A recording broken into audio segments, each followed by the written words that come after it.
What's shaking, everybody? Welcome to a Monday edition of House Divided. I'm the bald guy. He is CH.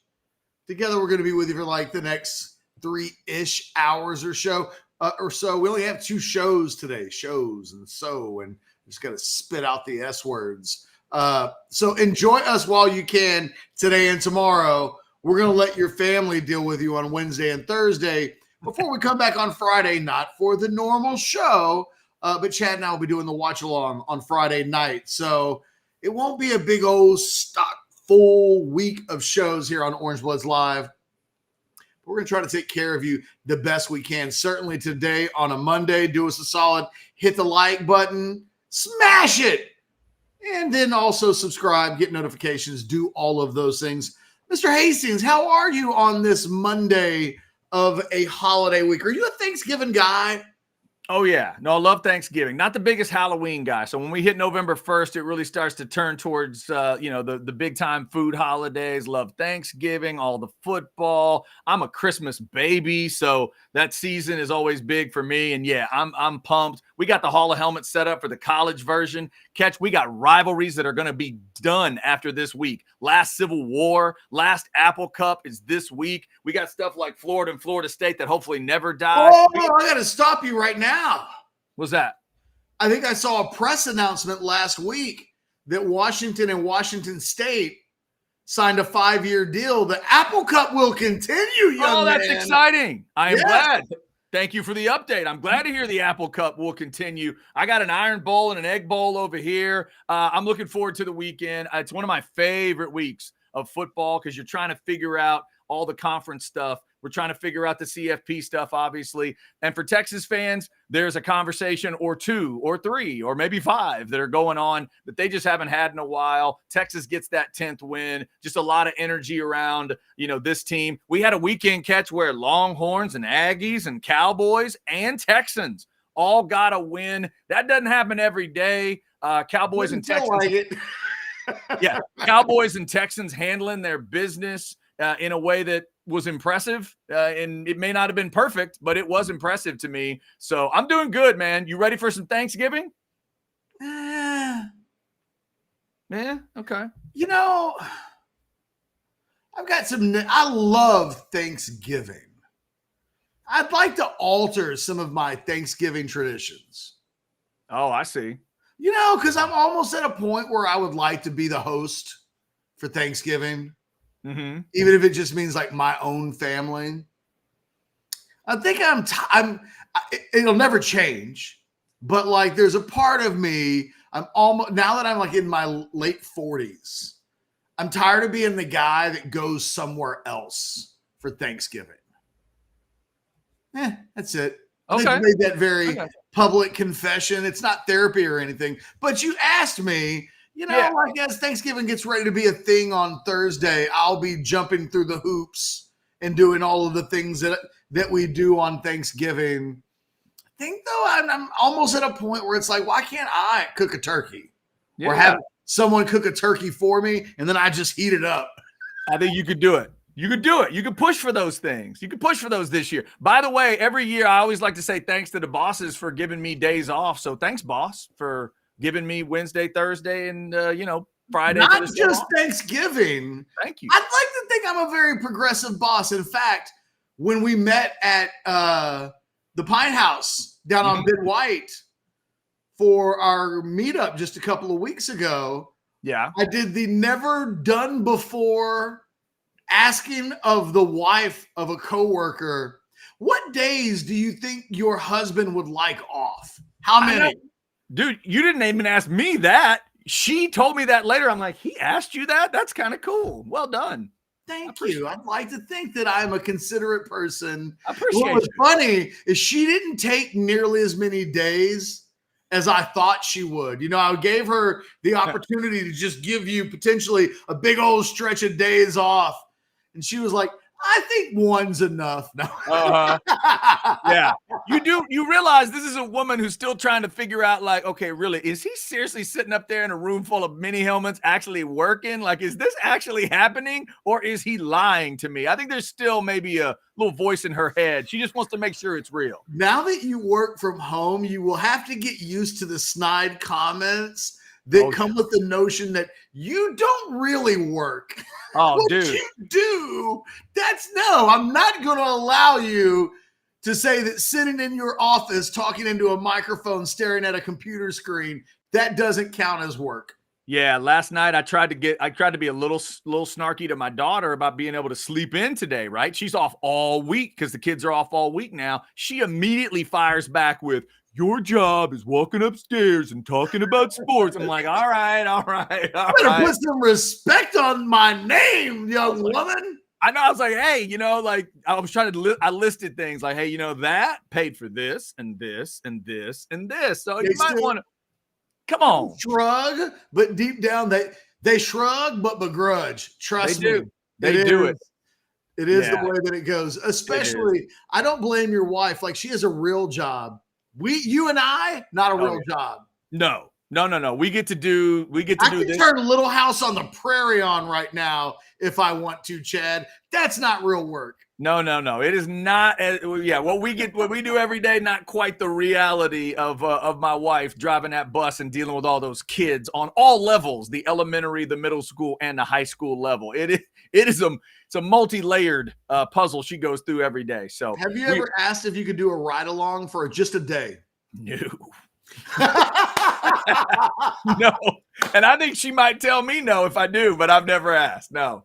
It wasn't that you said no. It was that you turned it into a sound, which I always enjoy. Yeah. Guys, you just have to forgive us. We're in a good mood. It was a good weekend. Do us a solid. By the way, Rodolfo is in the chat. Ketch's neighbor will call the cops. I don't even know what that's completely in response to, but I love that that's turned into a bit all of a sudden. That it kind of has. My next door neighbor in the HOA is constantly a thing.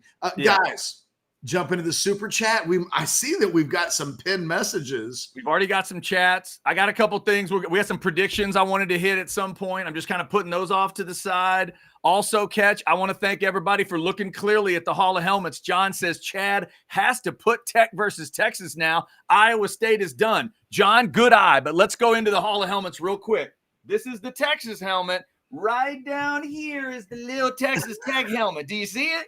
See that little helmet right there? That's Texas Tech. The reason Iowa State's still in the neighborhood, Ketch, is if there are crazy tiebreakers, Texas has 3 friends this week.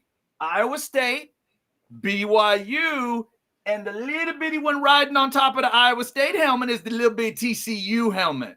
All 3 of those teams, Texas, you're going to need 2 of those 3 to step up for you if you slip against Texas Tech. But, John, we got Texas Tech right here. It's just that I don't want to buy the big mini helmet for Texas Tech because he ain't ever going to use it again. Because they're Texas Tech, and I've never had that feeling, and I'm certainly not going to do it now. But thank you for that chat. Appreciate that sounds like a man who never considered Texas Tech a rival when A&M was still in the Big 12, but still found himself annoyed by the non-rival. Like, don't confuse being annoyed with that being a rival. But, yeah, I can tell you don't mind not playing Texas Tech. No, I haven't missed that one for a second. I've told y'all, haven't missed playing Tech, haven't missed playing Baylor. I don't think y'all are going to miss either one for the rest of your lives. I think you're going to be just fine, Texas fans. It'll be 2029. Hey, wait a minute. Just occurred to me. We haven't played Baylor in 6 years. Nope. Hadn't occurred to me either. Nope. Haven't missed a lot of that stuff. Haven't missed it. So, yes, please throw those chats and super chats in. Oscar's already thrown us a super chat, Ketch. Apparently, Oscar's been out and working today. Terrible golf has been played this morning. Need y'all to save it. Missed you guys. Oscar, you were playing golf. So, I hope you had a couple drinks, had some food. You'll be fine. You're not a pro golfer. Hope there wasn't money involved. What they say about, you drinking on the golf course is as long as you got a buddy drinking with you, you're all right. Yeah. And if you don't, somebody somewhere can be your pretend buddy. Oscar, if you have any insider info from over at the 40 Acres, please let us know. You've been Let us know what's going on in the elevators of Belmont Hall today. We're dying to know. Got to be huge. Oh, by the way, if you want updates from what was said today down at Belmont Hall, Steve Sarkeesian did meet with the media. He was super on time today, Chad. Oh, it's beautiful. Beautiful. They moved it back to 11 a.m. and we all joked, well, what difference? He's going to show up till like 11:20, so you should have just kept it at 11:30. And he was right on time today. Well done, Coach. Yep. I've never been more impressed with somebody being on time in my entire life than to turn on the Longhorn Network at 11 and see Sarkeesian down and ready to go. Couple of things. Number one, we'll start with the injuries. Sark came out with heat and was all optimistic and stuff. He said everybody that played last Saturday should be good to go this Saturday, or Friday, I should say. Mm-hmm. And he said he's usually more optimistic on this Monday than a normal Monday with regard to injuries. Now, we know, no offense, Sark, but we can't always just take him at his word with regards to injuries because he likes to trick people. And that's okay. That's kind of in his DNA. But presumably, Xavier Worthy will play on Friday. Based on what Sark said today and his general attitude about the whole thing, sounds like DJ Campbell and Xavier Worthy will be ready to go against Texas Tech. And he also said, look, it's probably a question that would be better later in the week, but he was more optimistic and positive today about the injuries that everybody was asking about than in any other Monday so far this season. And he did go out, say he expects everybody to be there. So good news on the injury front. You really couldn't ask for more of a more positive update than his positive vibe today about that very question. I thought the press conference was great for Sark throughout. There was just a lot of good. I thought the attitude felt good, a lot of positivity. He was like Sark when he needed to be Sark. He was Mac when he needed to be Mac. And I always say he needs to be effectively boring. I think he was that. But if you're listening carefully, thought there was some good stuff in there. He got to go off on culture a little bit, but I thought it was good. He got to go off on your mark a little bit, but he did it respectfully. I really thought he hit everything he needed to catch. I'd give him an A or an A+ today for the overall press conference. Feels like he's in a good mood, really likes his football team. They just won 10, and he knows they're one step away. Win this game, you are going to Jerry World to fight for that trophy that Longhorn fans have had in their mind for months. Okay, so here, I suppose, is an interesting little question for us. Okay. What do you think my thoughts are on the tone of the press conference and everything? I just heard you give yours. Interesting perspectives we might have today. Try to guess where my head is. Okay, so we ended on Friday with a big disagreement. Are we going to start on a Monday on Thanksgiving week with a disagreement? You going to get a little snippy with Sark? Oh. I am not. I thought today might have been the best press conference that he's had all season long. In fact, I think it's funny. I'm a little surprised that I was literally about to go where you went, and then you said what you said. And then I was like, well, I'll play it up a little bit because in reality, I think you're exactly right. I thought the question about your mark and the commissioner, and I don't think anybody was trying to start trouble with that question, but depending on how he answers it, it could be a headline, right? Right. Because it could be bulletin board like the Iowa State guy was. And I thought what he did was to be a little magnanimous about the whole thing. He made sure to point out, hey, we're in the Big 12. We are a Big 12 team. I thought just all day today, it was probably the best press conference I can remember him having. Just where I thought every little detail and note, he got it all right, which given that we're on the cusp of this team potentially accomplishing something really big, he wasn't He wasn't bitchy. He wasn't nervous. He wasn't anxious. He felt very comfortable in his own skin. And maybe some of it had to do with the questions that were asked. And it didn't feel like a very anxious or tense press conference by any stretch of the imagination. But there were about 3 different moments in the press conference today where I thought, snip that video, and that's a recruit. Send that to parents. Send that to the coach of a kid that you're recruiting. And I thought, that is a really impressive guy giving a really impressive answer with a really, I'd say my favorite part of the press conference. Chip Brown asked him about the portal. And it might have been my favorite answer that Sark has ever given about anything, because at one point he says, I know that my kids have probably been contacted by other schools. Mm-hmm. And he was like, and it kind of is what it is. And what he described was something that's illegal. He described collusion. He did. Like, it was the most real and honest answer about it that I've probably seen a coach give. Hey, it happens. I think my favorite thing about Sark is he's not a bitch.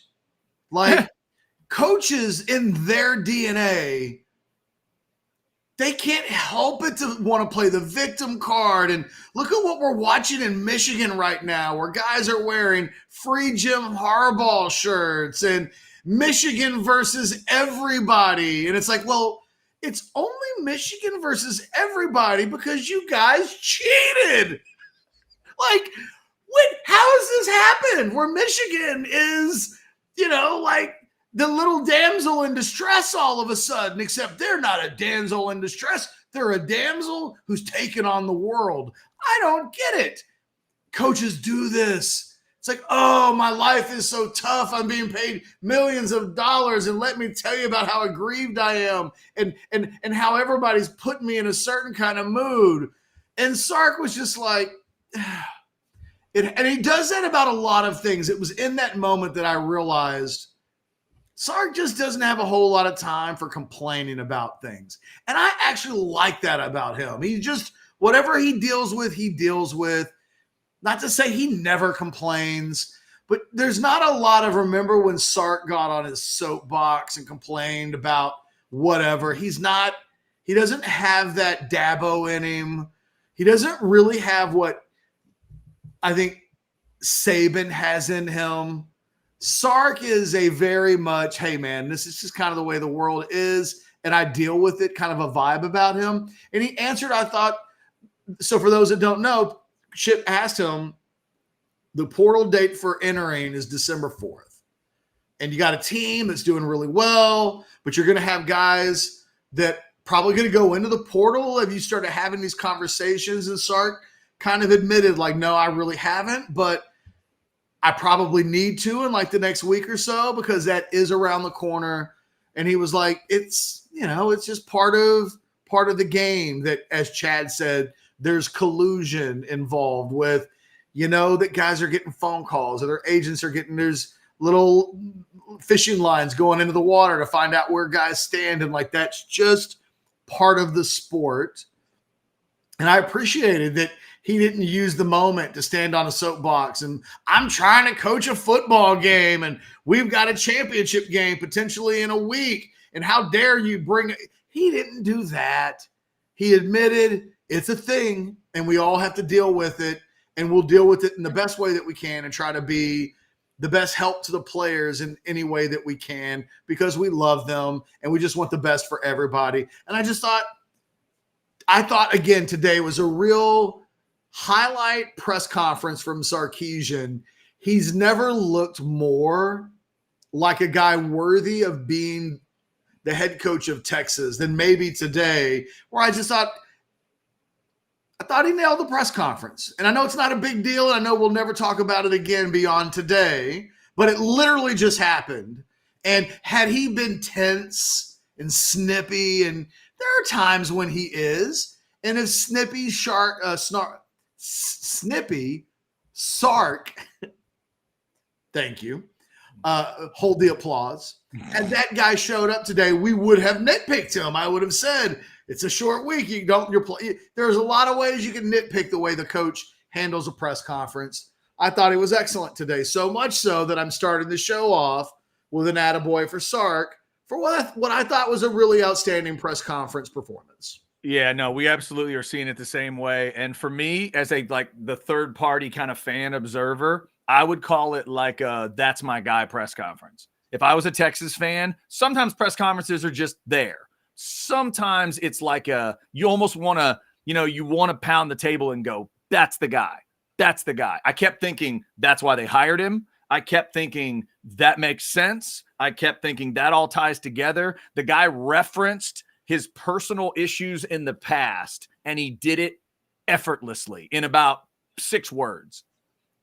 There was a question about when he came from USC to Texas, what lessons did he learn? What list did he bring with him? And he had this great comment about, well, obviously there was some personal growth for me. And then he went into the other stuff, just effortless stuff. Well, and I thought the question that Anwar asked about the culture, which, by the way, Anwar, kind of a kiss-ass question. Like, as soon as Anwar asked it, Sark's like, that's a really good question. It's a worthy question of being asked. Good job. And I thought, Anwar did it again. He just asked Sark's favorite question of the press conference. But to Anwar's sublime credit, I thought Sark gave a 5-minute dissertation on his program and why that's one of the parts that I would start at the beginning and I would clip it at the end and I would send it to every kid that we recruit. Yeah. If I was Steve Sarkeesian, I would send that entire video clip and say, this is who we are in less than 5 minutes. And it was impressive. It told you a lot about Sarkeesian and what he values. He was charming, including the anecdotes about Rashawn Johnson and Bijan. He name drops a few guys, but it felt genuine in doing so instead of just saying, hey, remember these super awesome football players that we just put into the NFL. He really leaned into the people that they were. I thought, again, I'm not always easily impressed. I thought Sarkeesian knocked it out of the park today. I thought Anwar's question for him was the one he knocked out of the park the most because he really went down a long list of things that he thinks organically explain. Organic was one. I love when he says the word organic. It's like, I know where you're coming from, coach. I say organic a lot too. He really went through the minutia of how they are where they are in his mind. And I thought it was catnip for Texas football fans who are already excited and already vibing off of look, I could tell everything we put on Orange Bloods in the last 48 hours, fire. People are gassed up. They're excited. It is the opposite of the Oklahoma game. Literally, this is right. The 180. They went on the road. They won a big game. They're on the cusp of being in the Big 12 championship game. There is a buzz and an excitement that exists right now. I mean, hell, Chad and I got together about the only thing that we talked about today in a prep for the show. I said, he was like, hey, what do you think? Where are Texas fans' heads today? And I was like, oh, it's Big 12 title game and kind of the tiebreaker procedures, which sit tight. We're gonna do that. We're gonna do that. The Big 12 telling Kirk Bowles earlier today. By the way, Kirk, you're just constantly staying in the news in the last 5 days. Way to go. Telling Kirk Bowles today that there are 128 different scenarios. So they're not going to explain any of them, apparently. Yeah, that's the way to clear it up. Well done. I think they just made that up. Whether 128. How is it that the NFL does this on the last Sunday of every NFL season? You're right.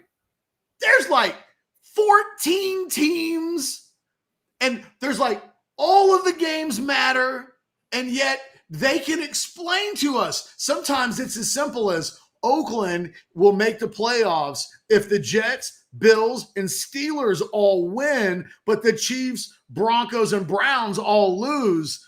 They can do that for all of the teams. Big 12's like, there's 128 scenarios. YOLO. Don't worry for fans of the House Divided. I may end up being wrong, but I at least did the work the Big 12 does not want to do. I will present to you today what I think makes sense. It's either going to turn into an Aggie joke or it'll actually turn into what it is. But I've been talking about this for a month and a half at least. From the moment Texas lost to Oklahoma, I've been talking about this. I've told you for a month they can't get in a tiebreaker with the Bedlam schools. We will get to all of that. But I'm willing to do the work the Big 12 is not. You're welcome, Brett Yormark. We will get to that in a second. Yes, Big 12, do your job. And your job is not to contact Kirk Bowles and go, our job's really hard, so we're just not going to do it. Pitiful. The other thing is, I know you guys are gassed up about the playoffs. And we're not going to do the Jim Mora playoffs. We're not doing that. Playoffs is very trying to win a game. I'm just trying to beat Texas Tech. Playoffs. I know you guys are wondering because, man, look, I get it. I wrote my 10 thoughts from the weekend, and I thought I had some excellent stuff in there. And the only thing people want to talk about is Oregon and how much they suck, and they haven't played anybody. How much they suck. Hey, I feel you, Texas fans. I know what you're saying. Florida State, they suck. And even if they are undefeated, they shouldn't be ranked ahead of Texas. I know what you're saying out in the streets. Mm-hmm. So one of the things that we're going to talk about in this hour, assuming that it doesn't take Chad the next 30 minutes to go through his Aggie math, we're going to talk about the playoffs. And, Chad, there's one thought. Well, I have a bunch of thoughts that anger and give Texas fans anxiety, and sometimes they wonder why they put up with me. But I think I have one in this hour that when I say it out loud, Texas fans are going to hate me, but I have to say it. I have to keep it real. I have to say, and I've been doing it for the last couple of weeks when I've pointed out, keep your eye on Alabama. And don't you think for a second that the committee might do some funky ass committee stuff because of Alabama. Yeah. And if they do this and if they do that, I was telling you guys that before November started. I've got a new one.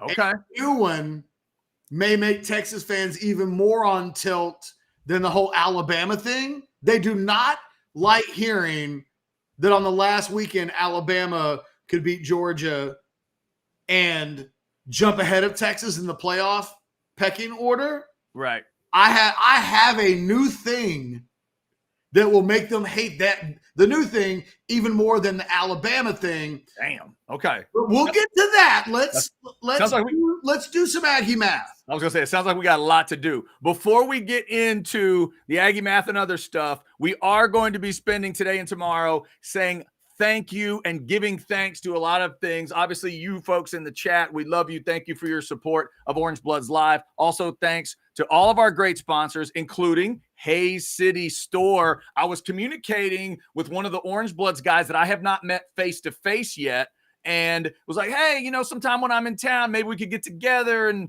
I was like, yeah, that's great. And the next thing came back was, that chicken fried steak at Hayes City Store sounds pretty good. Maybe we do that.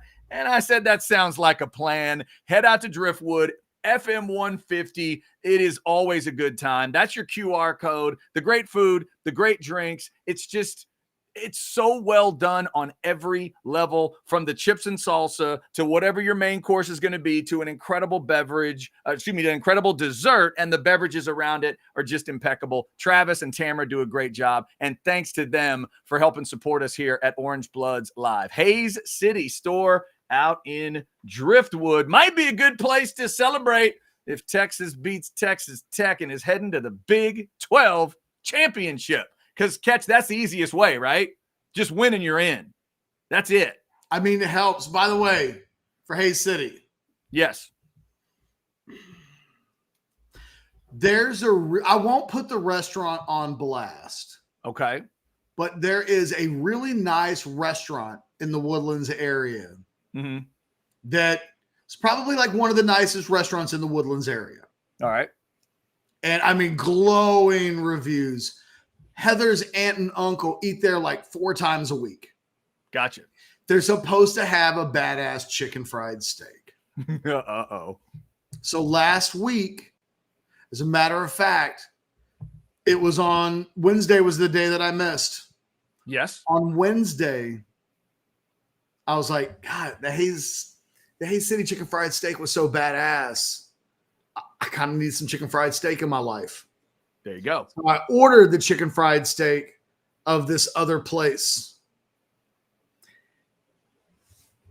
This like award-winning chicken fried steak at this other restaurant. Yeah. And it just wasn't up to snuff. Mm. I couldn't even finish it. Oh, It made me want Hayes City a return trip where all I really wanted to do was just order. I know the chicken fried steak that I had was so bad at that point. I just wanted to go back to Hayes City and get nothing else but 2 pieces of chicken fried steak. Give me 2. I wanted 2 and then no sides, just 2. Oh, and you know what I did with the alleged award-winning chicken fried steak that didn't come from Hayes? What's that? I fed it to the dogs. Oh, damn. That really tells us. Yeah. That tells us. So there's no bigger compliment that I can give Hayes City is that I had their chicken fried steak. It made me want some more chicken fried steak. So I ordered some chicken fried steak from a place that's supposed to have awesome chicken fried steak. And oh, by the way, their gravy sucked and it wasn't as good as Hayes City. And all it ended up, instead, it turned into a second birthday present. Like my German Shepherd just turned 2 on Wednesday. Happy birthday. Harper got the rest of the chicken fried steak. Dude, Harper was living on that second birthday. I mean, even if I didn't like it, Harper did. Ooh, that's a happy You won't birthday ever for get a a bite dog. of the Hayes City, though. Happy birthday for a dog is an average chicken fried steak. That's good Oh, stuff. she loved it. And I was Harper- like, I'm glad you're getting a little taste of this because So are you telling me that from now on, Harper's going to be slipping you like business cards from this one place? This place, you should go over there, Dad. That's the place to go. so disappointing. That is sad. That's And the sad. thing is, I had it once before and it didn't impress me. And I was told it's so good. You So have you to gave it give it a another second chance. Right. That's fair. That's good. See, that shows you're a good food snob. You're going to give it a shot, give it a chance. And it didn't. Maybe my taste buds were off the first time. Now I just don't know what I'll do because I will go back to this restaurant because her family likes to eat there all the time. Mm-hmm. Do not recommend me the chicken fried steak. I will make sure to tell Travis when I talk to him next time that now you are dreaming extra about that chicken fried steak at Hayes City. We did All have right. a couple of super chats. Yeah, go ahead. Talk those out so that we don't have people doing super chats and then never getting addressed to. Peter, pay $5 to say this. Come on, Peter. Texas needs to play Brett Yormark's Texas Tech video comments on the stadium video board while the team is walking to the locker room from the pregame warm-up. Crowd response would be awesome. That is not the worst idea, although Sark did say, Ketch, that he will be there. That's another thing I loved about the press conference. You meant the answer about the Yormark thing was so professional, but he said he saw Yormark in Ames, and Yormark basically told Sark he's going to be there for the game on Friday night. Yormark referenced it, obviously, at Texas Tech. Those are the comments that you're talking about. But, would they actually play them on the Jumbotron? That might be a little cheese ball to do it right. If he's in the house, I might not do it, Ketch. If I know he's in a suite, I would try to keep it respectful. I'd be Texas here. Don't be Tech. That's how Tech would do it. Be Texas. Well, and look, it's rare that Texas gets to play. It's not the underdog role as much as it's like the insulted role. Yeah, they did that. They just came back from Ames. Yeah. That poor offensive lineman for Iowa State is going to be a verb for the rest of his life. The next time someone says something they shouldn't before a game, we're going to be like, oh, they pulled that Iowa State guy. People are going to be in his mentions on social media forever. Texas just did that. Don't do it 6 days later. Yeah, I agree. Go win the game, because a win gets you in the championship game, and you can win a championship that you haven't won in 14 years. It keeps you in a playoff discussion, something you've never done, and you haven't been in a championship game in a national level same time, right? 14 years. There's so much to play for. Yeah. You did the we got disrespected and some guy said something about us, and look, the team fully let us know they were invested in that. Being a champion should be all the motivation this team needs. And I kind of like being classy about it now. Like, go win the Big 12 championship and let that be the only thing you ever have to say. Yeah. And, you know, I think, Chad, I think you're right. Playing a video of the commissioner before the game on the Jumbotron is exactly the kind of thing a Tech fan would do, a Tech administrator would do. They would lean in to the aggrievedness of it all. Yeah. Texas, just go win. Just go beat this second-rate program's brains in. Let that be your final message to them. And then after this Saturday or after Friday, you still have work to do. And I think that also is one of the things I really liked about what Sark did today, was acknowledged, hey, man, I like winning 10 games in a season too. And don't think that I'm aloof to kind of what we've accomplished. But we got a job to do. We got to beat Tech. Can't be leaving it into – he said it. We won our game last year against Baylor on Friday, and then we needed someone else to do a job for us on Saturday, and they didn't, and we got left out.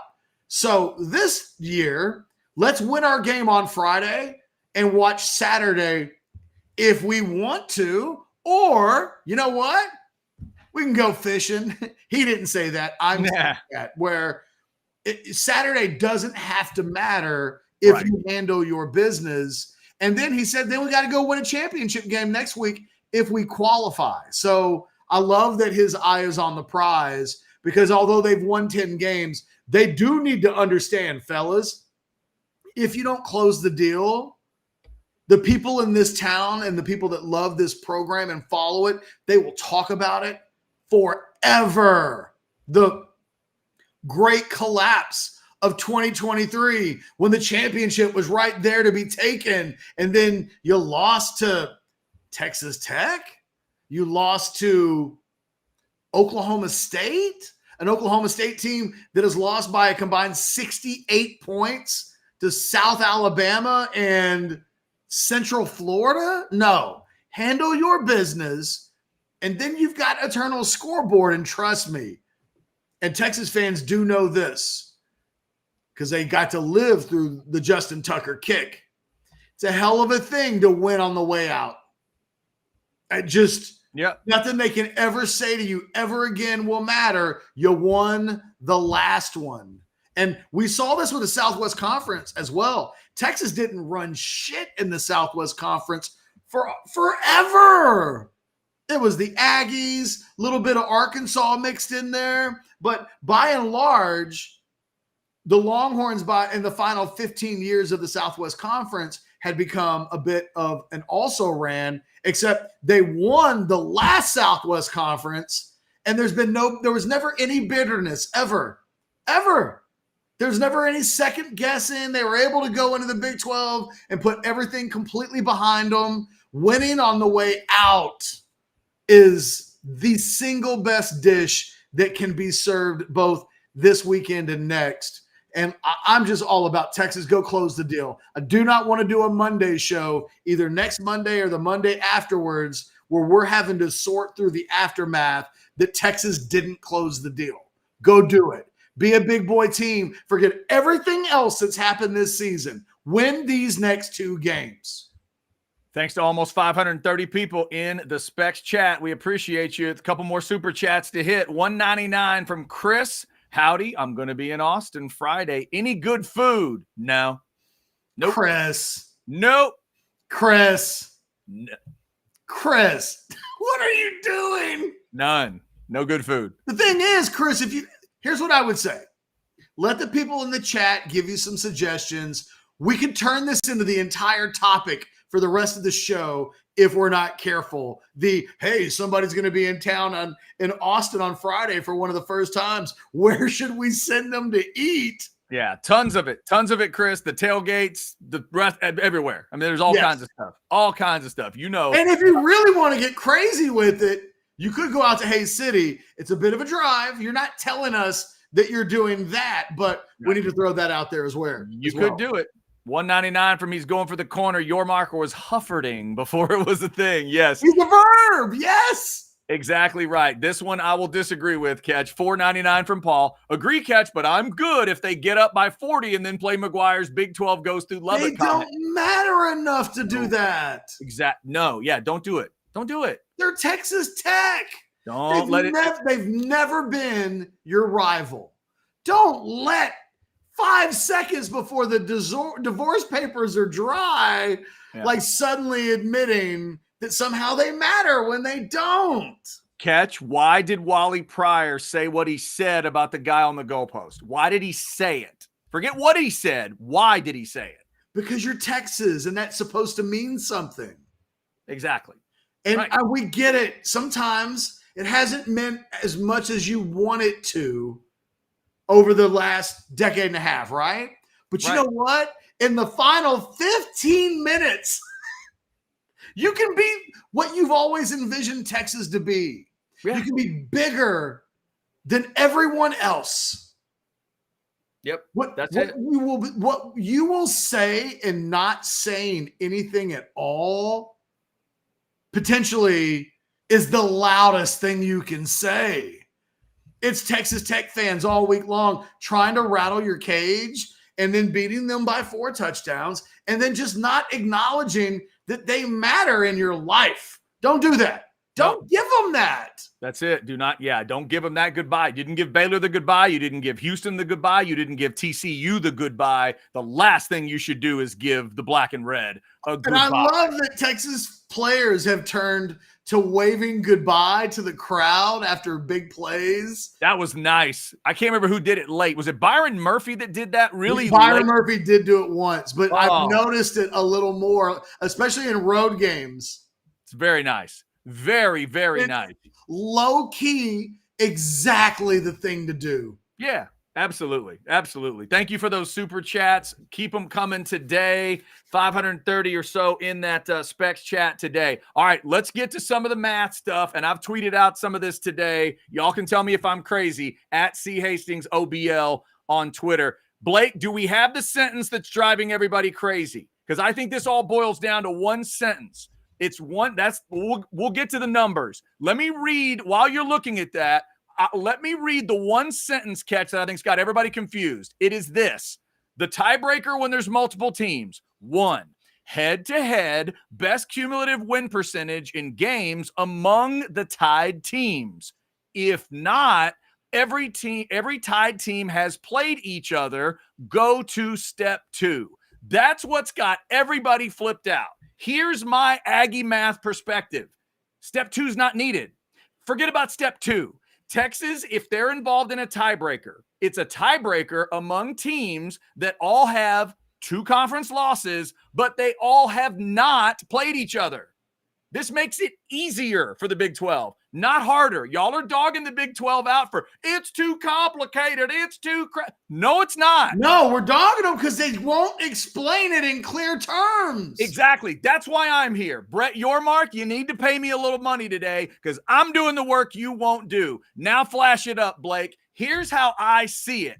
All 4 tiebreakers we'd be talking about and whether Texas is in or out. The head-to-head thing is what matters. It's the percentage between the tied teams. The one on top, Texas would be the 2 seed. Oklahoma is your 1. That's with Oklahoma and K-State. If they're tied with Oklahoma State and K-State, they get in. Oklahoma State would be the 1 seed. By my math, because I think it'll come down to the OU thing. Oklahoma State beat them. Texas didn't in terms of the way to determine the 1 seed. But then the bottom 2 Texas fans, this is what I've been telling you about for a month or so. And you've been rolling your eyes with stupid Aggie talking numbers. This is what you can't have. If you get in a 3-way tie with the Bedlam schools, you lose because you're 0-1 and Oklahoma State's 1-0 and Oklahoma is 1-1. And I would also argue if you're in with the Bedlam schools and K-State at the bottom, you're still out because Oklahoma State wins the first tiebreaker. But remember, you have to redo the tiebreaker at that point. So you redo it for Texas, Oklahoma, and K-State. Then Oklahoma gets the 1 spot that's left, and you're out. So all the Big 12 has to say is this in terms of Texas. I'll let them handle the other stuff. The Texas part to me is simple, Ketch. Texas cannot be in a tiebreaker with the 2 Bedlam schools. If they are, they're out. If they're in another 3-team tiebreaker, they are in. Obviously, they just need to beat Tech. To me, that's what it is. So somebody please poke the holes in my math. Tell me why it's right. But think about the logic. Why would the first tiebreaker Ketch be going down the rankings and saying, you know what? Forget about what you did against each other. We're going to talk about how each of you have done against Iowa State and West Virginia. That's not how they're going to do it. If it is, then they're dumber than I think they are. And I already think they're pretty dumb. Here's what the Longhorn Network put up on the screen. Okay. This morning. Okay. Presumably, they got it confirmed, right? Like, I could only hope. Okay. Texas is in if Texas wins. Yes. Or Oklahoma loses. Or that would do it. Yes. Oklahoma State loses. That would do it. Yep. Or Kansas State wins. See, that's the one I don't understand. Because if Kansas State wins and they're saying Texas could lose and Kansas State could win, and that gets Texas in. I'm saying if that happens and the 2 Bedlam schools win, Texas is out. Well, that is not what the Big 12 apparently has indicated, at least. I'm just telling you. Yeah. But I mean, here's the thing. Texas is going to beat Texas Tech. I believe that as well. The rest of the stuff hurts my head. I know. Because I think what you've described should be right, but I watched Alex Loeb of the Longhorn Network describe this scenario on Twitter in the last 24 hours, and it's a little different. So I can't. And you know what else I can't? And I'm not mad at Danny Davis at all. I'm not. Hey, it's me. I do. I've done far worse things on Twitter than Danny Davis ever has. And you know me, I love that somebody got that emphatic about a damn tiebreaker on social media. Yes. Awesome. But this started on Saturday. Let me tell you what. I was so Anwar. I rarely get annoyed. I was so fucking annoyed on Saturday night in the post-game show when, no offense to Danny, but I could, in my head, work out a scenario without anybody giving me anything. Right. Texas could lose, and they could be in a 3-way tie with the 2 Oklahoma schools, and I can see how they wouldn't be in. Right.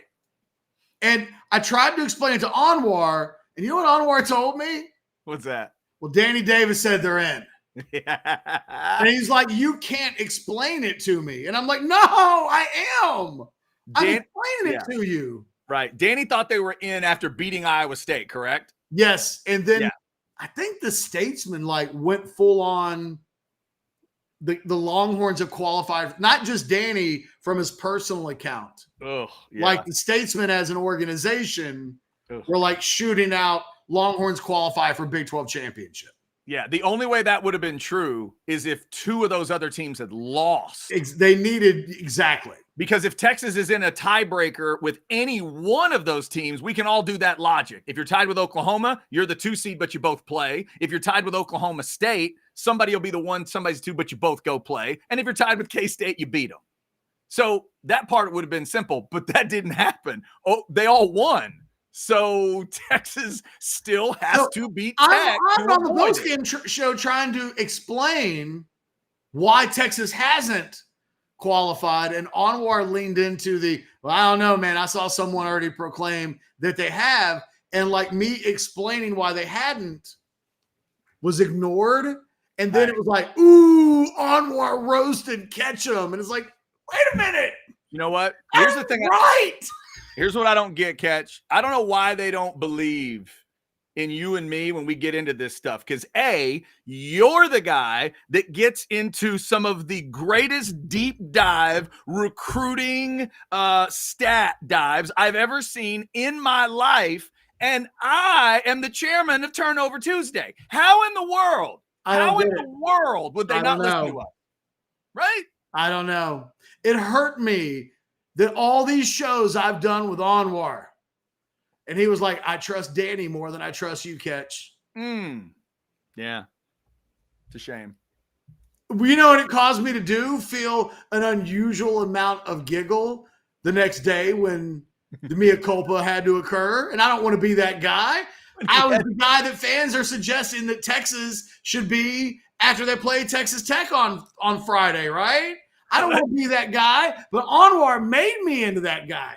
It sounds like the kind of apology I would have to make on social media. Not a real apology, not like I ripped somebody a new one. I got a number wrong. I got math wrong. That sounds like my kind of apology. Oh, damn it. I said they were in the playoff and I'm wrong.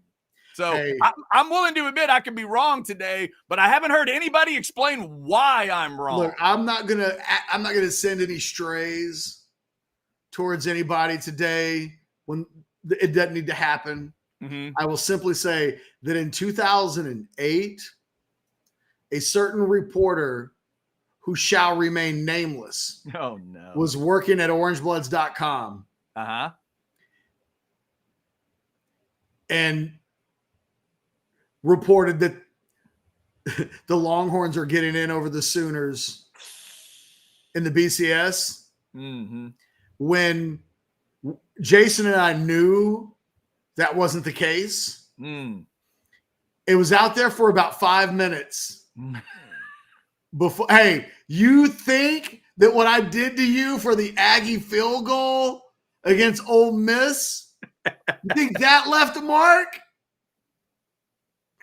How about the head football reporter in 2008 at orangebloods.com telling Texas fans, you're in. Damn. You did it. That's brutal. You're in.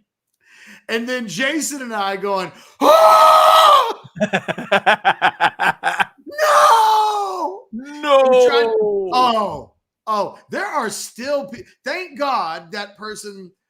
All I'll tell you is this. It does get brought up. There are people 15 years later still hold you guys told me we were in and we weren't, and that left a mark. And what can I say? I'm like, it wasn't me. Yeah. But it was me because it was Orange Bloods. Sure. Ooh.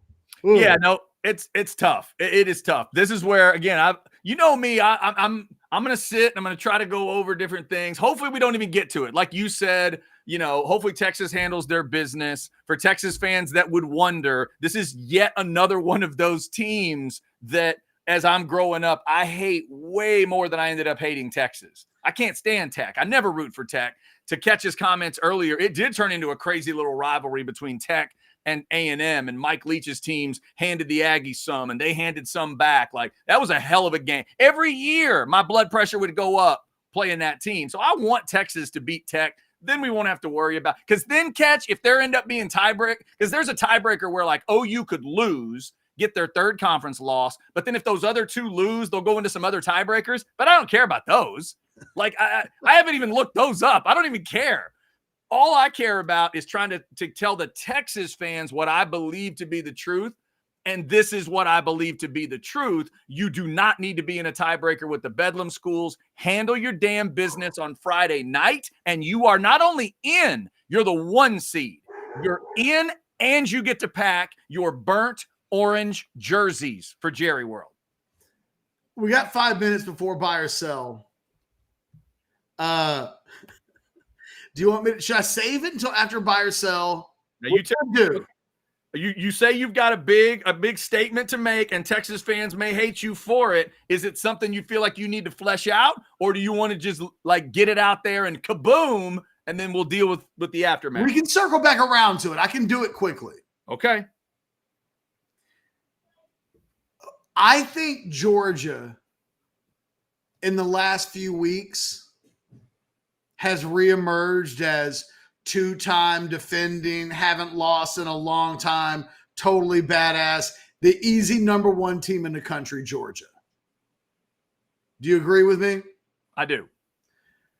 I feel like when the committee gets together this week, number 1 is the easiest discussion of anything that they'll do. The number 1 team in the country right now is Georgia. Yep. And then they can quibble about whether Michigan or Ohio State should be 2 or 3. And what do you do with Florida State? And what do you do with what? Georgia's number 1. And everybody else is after that. If Georgia loses to Alabama, forget about Alabama for a second. Mm-hmm. I have a hard time thinking that the 2-time defending national champions who've won a bazillion games in a row and as of this moment are viewed as the number 1 team in the country. I think by far what they've done in the last month has reestablished that they're the biggest, baddest mother in college football right now. If Georgia were to lose, let's say 30-27 to Alabama, how far down am I supposed, forget about who's in and who's out. How far down am I supposed to expect the number 1 super badass defending, 2-time defending national champions are going to fall? Kind of, yeah, man. Can we really believe that they would drop this number 1 below that? I don't think so. I mean, it would depend on, you'd have to ask, like, what if at the same time Texas hangs like a 59-0 on Oklahoma State? What if they do what that Ohio State team did, where they just sort of made it, they almost forced a hand? Would that force the hand? I'm not sure, but I'm with you. Georgia's been beating the brains out of teams by 20, 30, 40 points for the last 2 months. Yeah. I think, Ketch, there was a moment this year where I think you and I both knew there was a moment that was going to arrive where Texas fans needed to stop rooting for Bama to win and root for Bama to lose. I think we're here. We are here right now. I mean, all that needs to happen is you just need Georgia to win. Don't try to get into a beauty pageant with Georgia. That's what I'm saying. And there are a lot of Texas fans who are like, there's no way. There's no way. I know. Texas right now can't get the benefit of the doubt over Oregon, a team that doesn't have half the resume that Texas does. Right. Eyeballs are really mattering to this committee right now. In that argument specifically, the eyeballs matter to them. Texas can't win the eyeball test with Oregon. You think they're going to win an eyeball test with Georgia? No. So look, I'm not telling you anything bad's going to happen. What I'm telling you is you want Georgia to win and you don't want a conversation with Georgia. You'd much rather have a conversation with anybody else other than Georgia. Georgia won't fall to 5. They're going to get the TCU treatment from a year ago where it's like, well, they didn't win the conference championship, but they were undefeated, except it'll be Georgia undefeated, except it'll be the SEC's Georgia. Georgia isn't getting left out, folks. Like, I almost believe that as much as I believe anything else. Georgia is going to be in. And so if you're Texas, go ahead. If you're trying to decide like who I should root for, Alabama has served its purpose. They need to lose and just let that no longer be a thing. But if Alabama beats Georgia, I don't even know it's Alabama that you'd have to worry about. Georgia's not falling below 4. Yeah, I think it's a great point, Ketch. That there's a spot. Yeah, Texas fans are trying to almost figure out where's the spot they could take. And I've heard a lot of that discussion about SEC champion Bama or Big 12 champion Texas. And it's like, no, in that spot, what you might be fighting for there is a spot where they're talking about you and Georgia, not you and Alabama. Because nobody thinks an SEC champion with 1 loss or no losses is being left out of this thing, do they? Like, that's not happening. It's not. Alabama or Georgia is getting in this thing when they win the title. But so then the question becomes what you're talking about. And then you've got other fan bases out west, Florida State fans and stuff looking into that. I mean, that's because where the thing is, they think Georgia's the best team. Yes, by far. You see those AP votes this week? 61-1. Remember all those AP votes that spread out throughout the year? It is all compacted down. There's one lone rebel. I'm a loner, Dottie, a rebel, and he or she is voting for Ohio State, but everybody else has gone Georgia. And the thing is, it's like, how far do we think they would actually drop the team that they think is the best team? Right. And I think that committee would have a very hard time saying, Kirk, rest of the guys at ESPN, Corso, we put together the 4-team playoff, but we actually think we left out the best team. They're not going to do that. Right. And it's all, and obviously it's about those style points, because at that point, what you'll need to do if you're a Texas fan is when that game kicks off, you'll need to be telling yourself either Georgia needs to win by any amount or Bama needs to win by a ton. Yeah. Bama needs to just absolutely parade route Georgia to the point where we'd go, okay, it was 49-20. Exactly. Right. It's over now. Like, but you can't lose. Anybody think that's going to happen? I mean, I don't want to be dismissive of this Crimson Tide team. I think they're playing really, really well. It's hard for me to believe that they'll go down to Atlanta and beat Georgia by such a distance that we forget about Georgia. Oh, I agree. You put a thing in my hand. It made me forget about what's in that other thing. I know. No, it's wild. And again, I hate that Texas fans are having to now confront this issue that, nerdy fans like me have been screaming about for years. My team ran headlong into it in 2020, and Texas fans got to make fun of the Aggies when they got left out at 5. But this is a system that for one more year is saying we got 5 really important things we love. Oh, really? You got 5 of them? Yep. Well, how many playoff spots do you have? Well, 4. Wait, you have 5 things you care about and only 4 spots? Uh-huh. Well, that's dumb. That's dumb. That's not how the NFL does it. And we all love the NFL's playoff system. We have 8 portals. When you win the portal, you're in, even if the portal sucks.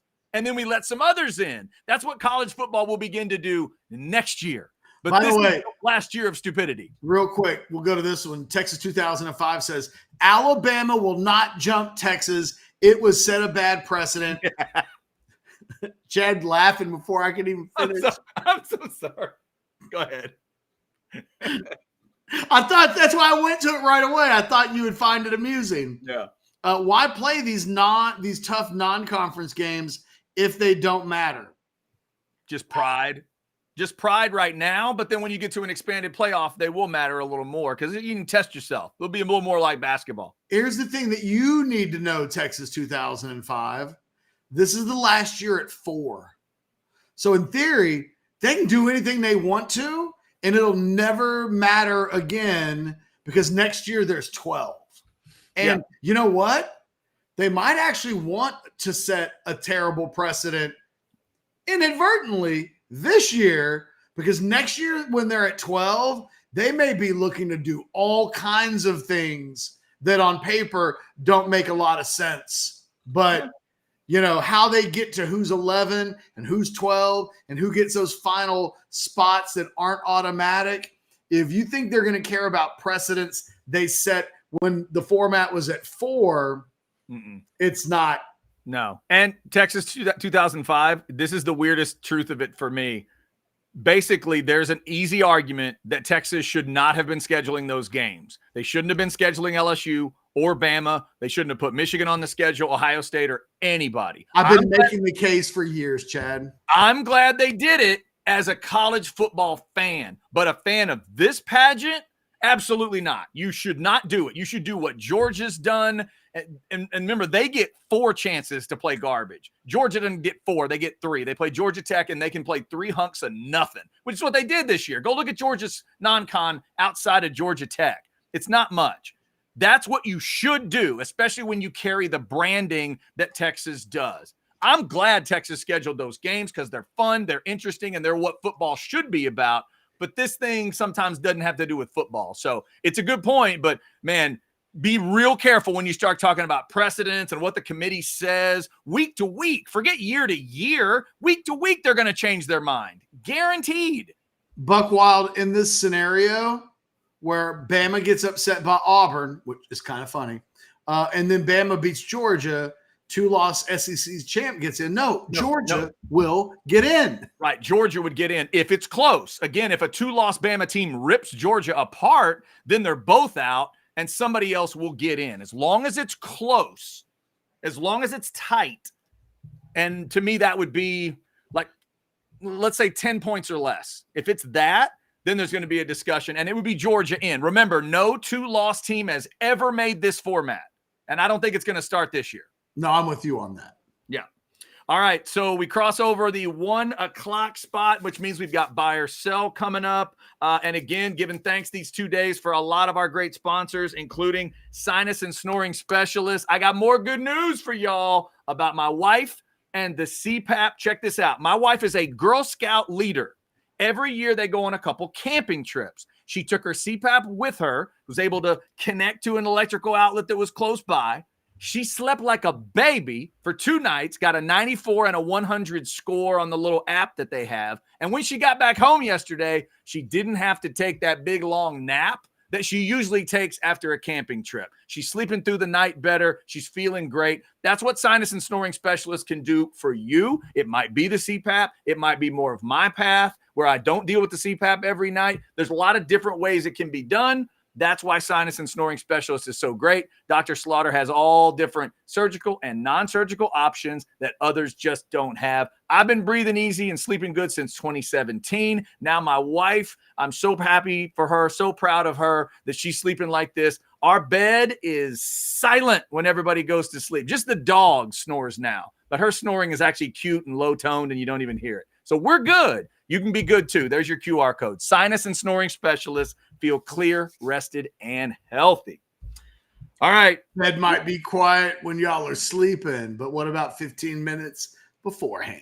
Well, that's a different story, Mr. Ketchum. That's a little different story. That's right.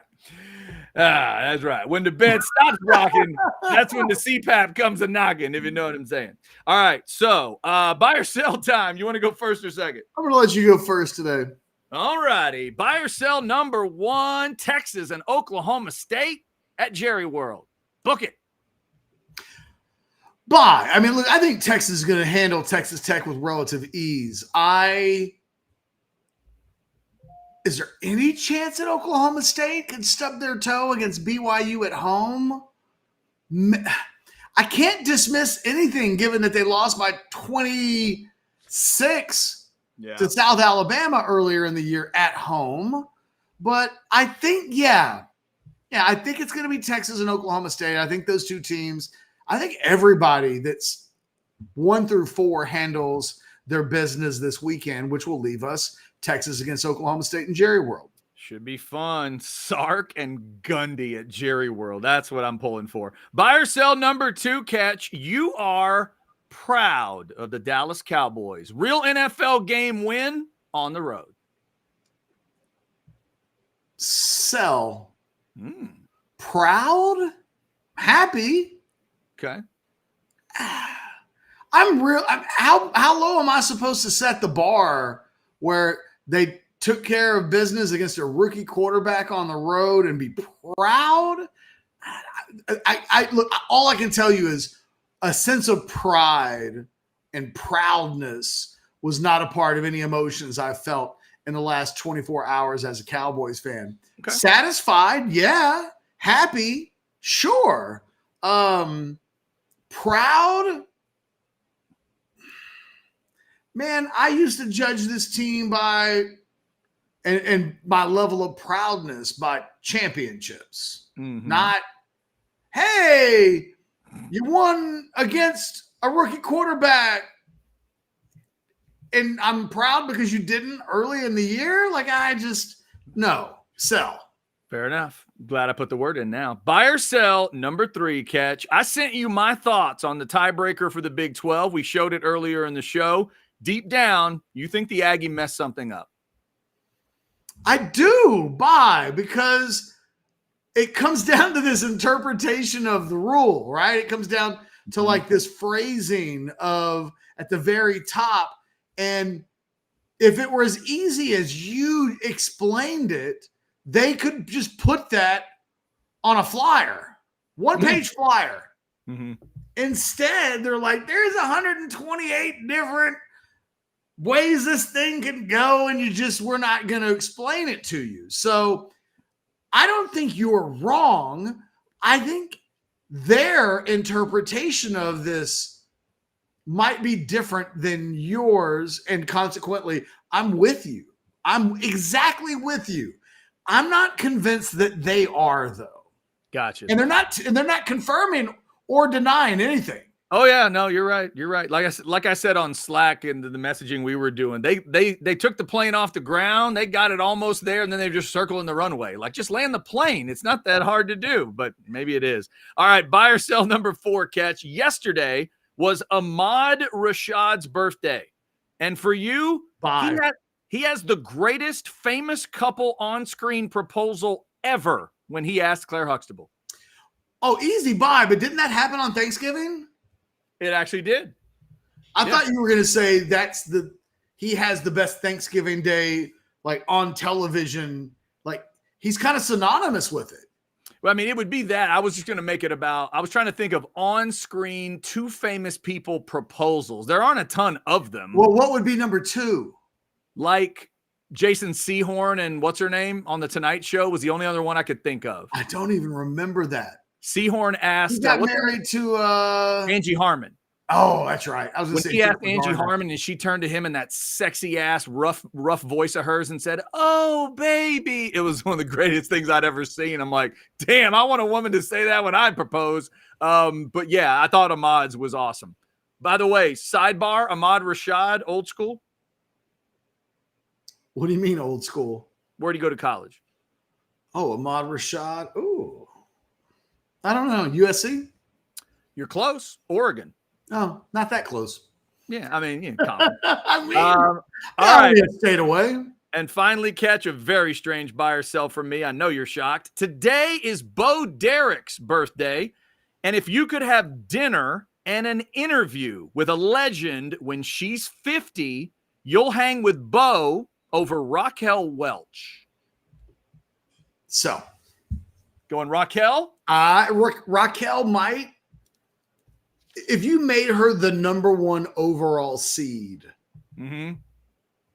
I could be down with that. Okay, like, I'm a big Raquel guy. Okay, thought I'd go with 2 women from the Fall Guy song just for you. All right, there's half a buy or sell. What do you got, Ketch? Buy or sell number 1. Darrell Royal once famously described TCU as cockroaches. You think he got it wrong? He should have said that about people that went to Texas Tech. Bye. I just don't think Darrell Royal had enough, sample size. He would have gone there and he had a little more sample size, but yeah, bye. I think it's a little more of an apt description to what Texas Tech can be than TCU. Absolutely. Buy or sell number 2. Speaking of Texas Tech, once the Longhorns are in the SEC along with the Aggies, Tech will be perfectly fine. They'll never lose any sleep over the fact that they no longer have the Longhorns or the Aggies around for anything ever again. Sell. They will do the upside down Longhorn on every television game they ever have for the end of till the end of time, and they will always hate my Aggies and want to throw goalposts at them. And they will secretly resent the fact that the rivalry gets back together with the house divided. Oh, they will definitely hate that. They're going to hate it deep down. They've never really mattered on that level ever, but somehow they'll begrudge it anyway. Buy or sell number 3. Speaking of your Cowboys. Yeah. Yesterday, they were so emphatically good that it changed your confidence meter even by 0.5 as it relates to these Cowboys. Changed my confidence meter by 0.5. No, I'll sell. But I would use the word that I put in the buy or sell. I was proud that they went and got that win. Proud that they won. It was a real game. It didn't have, you got to realize, man, I've been watching them play these Giants. It's not real. It's too circusy. This one didn't feel like a circus to me. It felt like they went on the road. They played a team that's not near as good as they are. Like you said, young quarterback, handled their business plus a little bit, 23-point win. I didn't have to sweat it out. I was proud of them for it, but does it increase my confidence? No, but they did what they needed to do. So I'll sell that. Buy or sell number 4. Speaking of the circus, Jerry Jones announces yesterday that Jimmy Johnson is in the Ring of Honor. Buy or sell, you think it's a good thing because you believe in the Jimmy Johnson curse. I think it's a good thing because all I saw in my timeline all day yesterday was curse. Yeah, I guess I'll have to buy. I don't know that I sit around thinking about believing in a Jimmy Johnson curse, but I do think there's a huge issue with the Cowboys that goes back to Jimmy Johnson. I don't know why it took so damn long, and at this point I almost don't even care. It's such an obvious thing to do. I'm glad Jerry's finally doing it, but the length of time it took him does speak to just one of the huge blind spots in this man's life. And finally, buy or sell number 5. I got done watching Sunday Night Football last night, went over to Netflix, saw No Hard Feelings on the screen, and went back and rewatched all of the new Jennifer Lawrence scenes just so that I could see her naked body and actually know it was her naked body. Buy or sell? Well, this is interesting because then there's I'm going to say it's a buy. It's a sell. You're a filthy animal. I did not do that. I cannot believe that you think I'm an animal that would do such a thing. That did not happen. I did that. I didn't do every scene. I just went back to watch the beach scene because it was a work of art. The beach scene was a work of art. I went back to watch it. By the way, the wife felt like of all highlight was her nakedness. Did you hear that? I missed it. What did she say? She said the movie was awful. Yeah, it's not true. The only highlight was her nakedness. Ooh, no, it was one of the many highlights. You know what else I loved about that scene? It was one of many highlights. Oh, good God. As a pro wrestling fan, Ketch, one of my favorite things about that scene is the way she took that crotch shot. Like she got kicked in the crotch and she gave like a Ric Flair, quality take of that. Oh, she really, that was great. So good. So good. I can't say that it hasn't crossed my mind, but I am not a filthy animal, at least not yet. Okay. How dare you? I think what we've done is we've revealed a lot about each other. Yes. And I would remind you, you got a long holiday week coming, and that Netflix ain't going anywhere. She will be there when you need her, Ketch. She'll be there when you need her. Oh, I'm just saying, I've all weekend long wanted to set you up with that question because I knew that you would think automatically. Yeah. As a matter of fact, if I hadn't known that I was going to use it as a buy or sell question, I might have just gone ahead and done it. You might have just done it anyway. Yeah. Well, I'm just going to say you missed an opportunity. Well, and you reminded me I might need to go do that later today. Said, the week is young. Yeah, week is young. I'm just going to make myself a note right now. That's what I'm going to do. All right, it is House Divided on a Monday. This is one of two shows this week. The benevolent boss, this guy right here, he's decided that Orange Blood's live. We're going to get off Wednesday, Thursday, and Friday for the show. But don't worry, we will be here for the watch along for Texas and Texas Tech for the last time in a big time, well, in a game that even kind of matters. It'll have to be a really big game if they ever play again. We'll be there at 6:15 pregame because it's a 6:30 kick. And shout out to Pine House for sponsoring that throughout the year. I will have more Pine House beer, I'm sure, ready to drink on Friday night. Shout out to Pine House for doing such great work. And thanks to Specs for helping us with the Specs chat. We're up over 500 folks in the Specs chat right now. We're talking a lot of Texas stuff. Ketch has thrown out the idea that Georgia might pass Texas, even if Texas wins the Big 12. He's got Texas fans all in their feelings today about that. Well, and look, Texas fans, and you know what? You and I have said it. If Oregon played Texas on a neutral field, we would both favor Oregon to win that game. Yeah. And I think one of the reasons why we both feel that way, Bo Nix right now might be the best player in America. He might win the Heisman Trophy, which means in a head-to-head battle, they would have a quarterback edge. No matter how good we think Quinn Ewers has been this season, he's been very good. He hasn't been Bo Nix good, and it is the edge that I would give them in a head-to-head matchup. Texas fans, though, rightfully so, are triggered. Oregon's got them triggered. How is Oregon ranked ahead of Texas when Oregon at this point has 0 quality wins? Utah losing again this weekend has somewhat undermined the Oregon resume. And I don't know what to tell a Texas fan who says, we've beaten Alabama, our resume is better. Why is Oregon getting the benefit of the doubt over us? Are you telling me that resume doesn't actually matter? Why do we play these difficult games? And all I can say is you're finally learning, young Patamine. Like, this is the pageant. This is the playoff committee. There's no consistent rhyme or reason. Yeah. No, you're right. You're right. That is part of it. And when you say resume can mean anything. Resume doesn't have to mean what you think it means. That's another thing fans have to understand.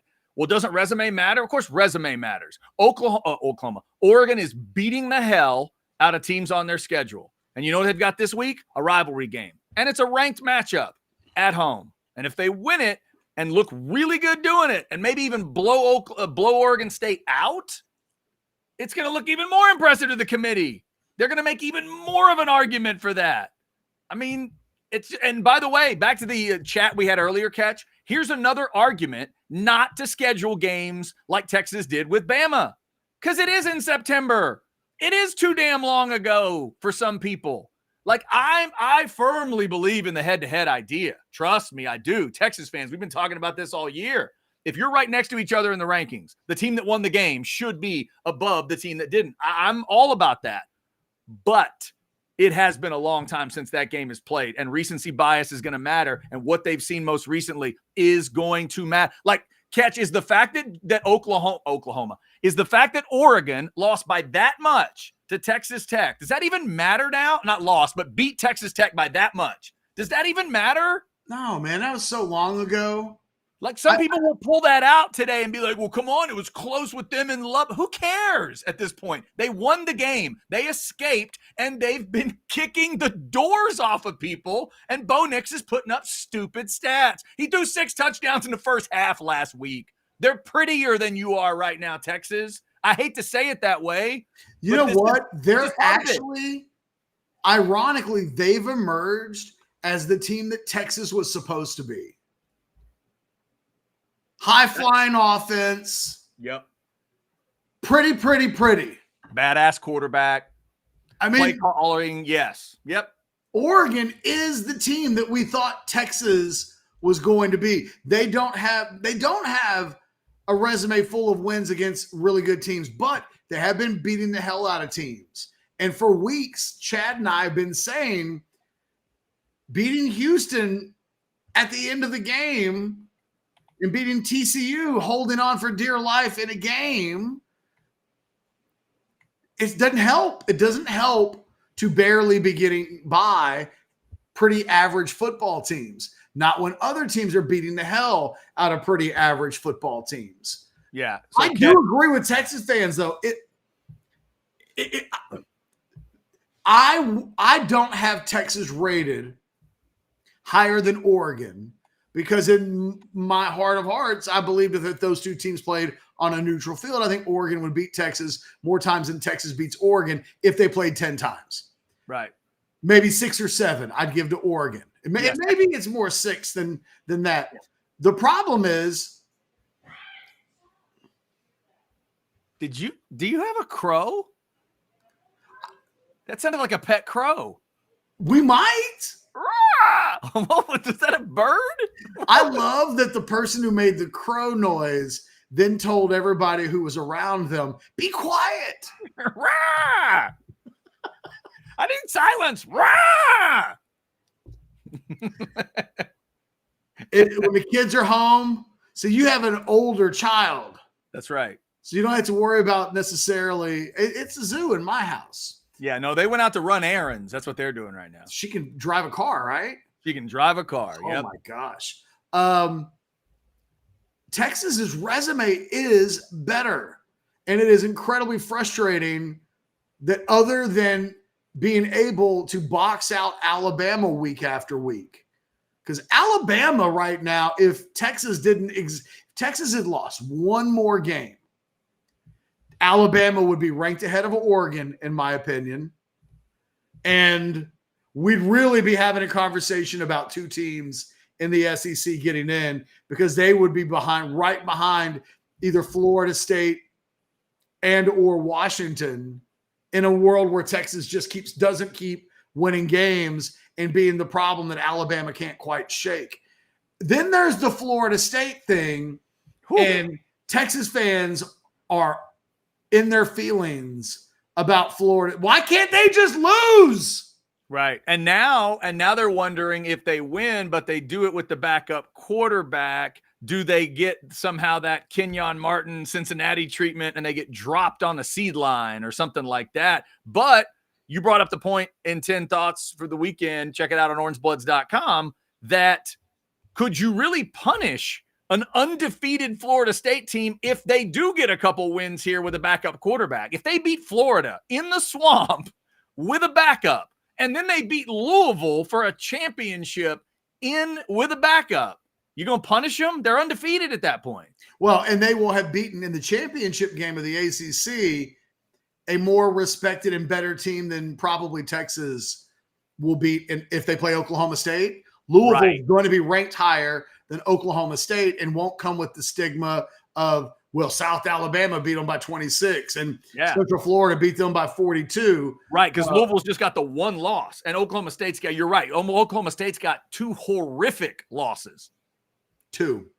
Yeah. Horrific. Yeah.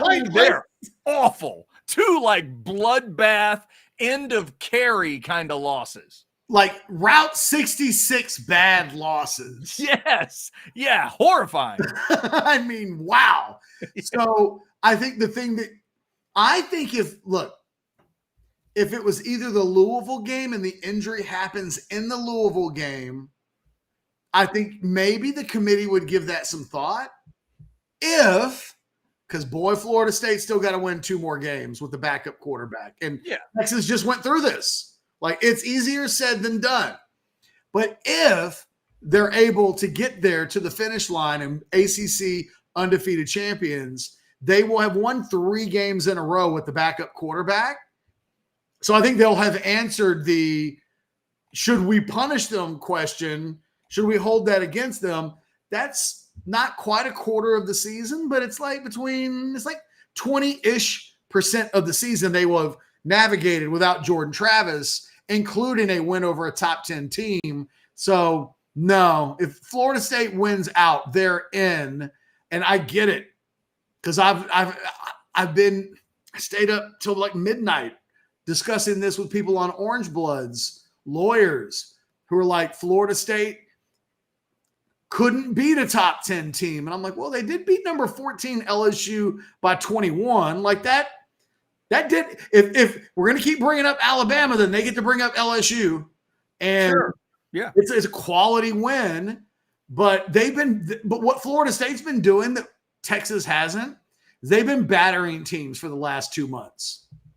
They've had one game that was a one-score game, but everything else, double digits and significant double-digit wins in the 20s, by the 30s. It's the one thing that in Texas's resume that they haven't been able to do is they've got the big win over BYU, but since the beginning of October, the only other double-digit win that they've had was the one Saturday against Iowa State. They lose to Oklahoma. They are within a score against Houston. They're within a score against TCU. You know, they've been in closer games against some of these bad teams, and I think that's hurt them with the eyeball test, because I think had they been playing at a higher level, had they beaten Houston and TCU by 24 points each, they might actually leapfrog Oregon. Mm-hmm. But instead, the committee keeps watching Oregon beat the brains out of people, and they're watching Texas consistently play in really tight games against teams that, yeah. I want Texas in the playoff, but I'm telling you what the committee's telling us. Right. The committee every week has told us, Chad, they think Oregon is better than Texas. Resumes be damned. Yeah, these are the last 5 things they've seen after that Washington loss. They beat Washington State by 14 at home. They went to Utah and won 35-6. They whipped Cal 63-19. The blip, if you will, is beating USC and holding them to 27. 36-27 was that final. And then they went to Arizona State and won 49-13. And if you missed that on Saturday, Bo Nix went pinball. And he did all of that in the first half. Like, I think he threw 5 or 6 touchdowns literally in the first half of that game. And Ketch, I think he watched most of the rest of it like you and I did. Like, they had him on the sideline that whole second half. We're not telling you it's right. We're explaining to you why it keeps happening. Because if it was me and you're telling me, well, resumes matter, if you told me the number of good wins you have is the single most important thing, then you're putting Texas ahead of Oregon. But the committee is telling us week after week, for them, that is not the most important thing. Yeah. And remember, Oregon is better. They keep ranking Oregon higher. Yeah. And they do not have a set list of rules they use. They use the rules differently, because I know because everybody could be thinking, wait a minute, you're saying they're using eyeball for Oregon and Texas and they're using head-to-head for Texas and Bama? Yeah. Yes. And then you're also saying that at the very last moment, when it matters the most, they might just jump Bama over both of them? Yes. That's exactly welcome to the conversation that we've been trying to have with you. That's what I am saying to you. Yes. Yes. I'm the fan of a team who got left at number 5, and all I got left with was jokes as to why it was happening. I just had to deal with it because, hey, it's just clear that other team needs to be 4. Okay. Sure. Whatever. I mean, it happened. So that was 2020, right? That was 2020. Remind me how the top 5 rolled out that year. The discussion was between them and Notre Dame was the 4. Notre Dame got a 4. I believe they both had 1 loss. A&M's loss was to Bama, if I'm not mistaken. I can't remember off the top of my head who Notre Dame's loss was to. And y'all just got left out because. Got left out. And it was, it's one of those I could understand, unlike a lot of Aggies at the time, I could understand the argument. Didn't love it.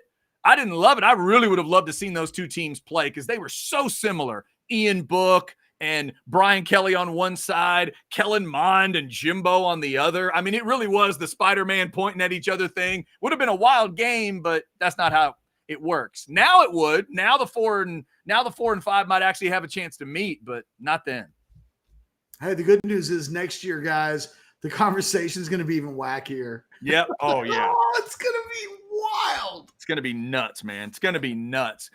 We got some super chats lining up, Ketch. Before we do that, why don't you give some thanks to Prime Shrimp? Because people might be thinking, shrimp for the holidays. That's always good.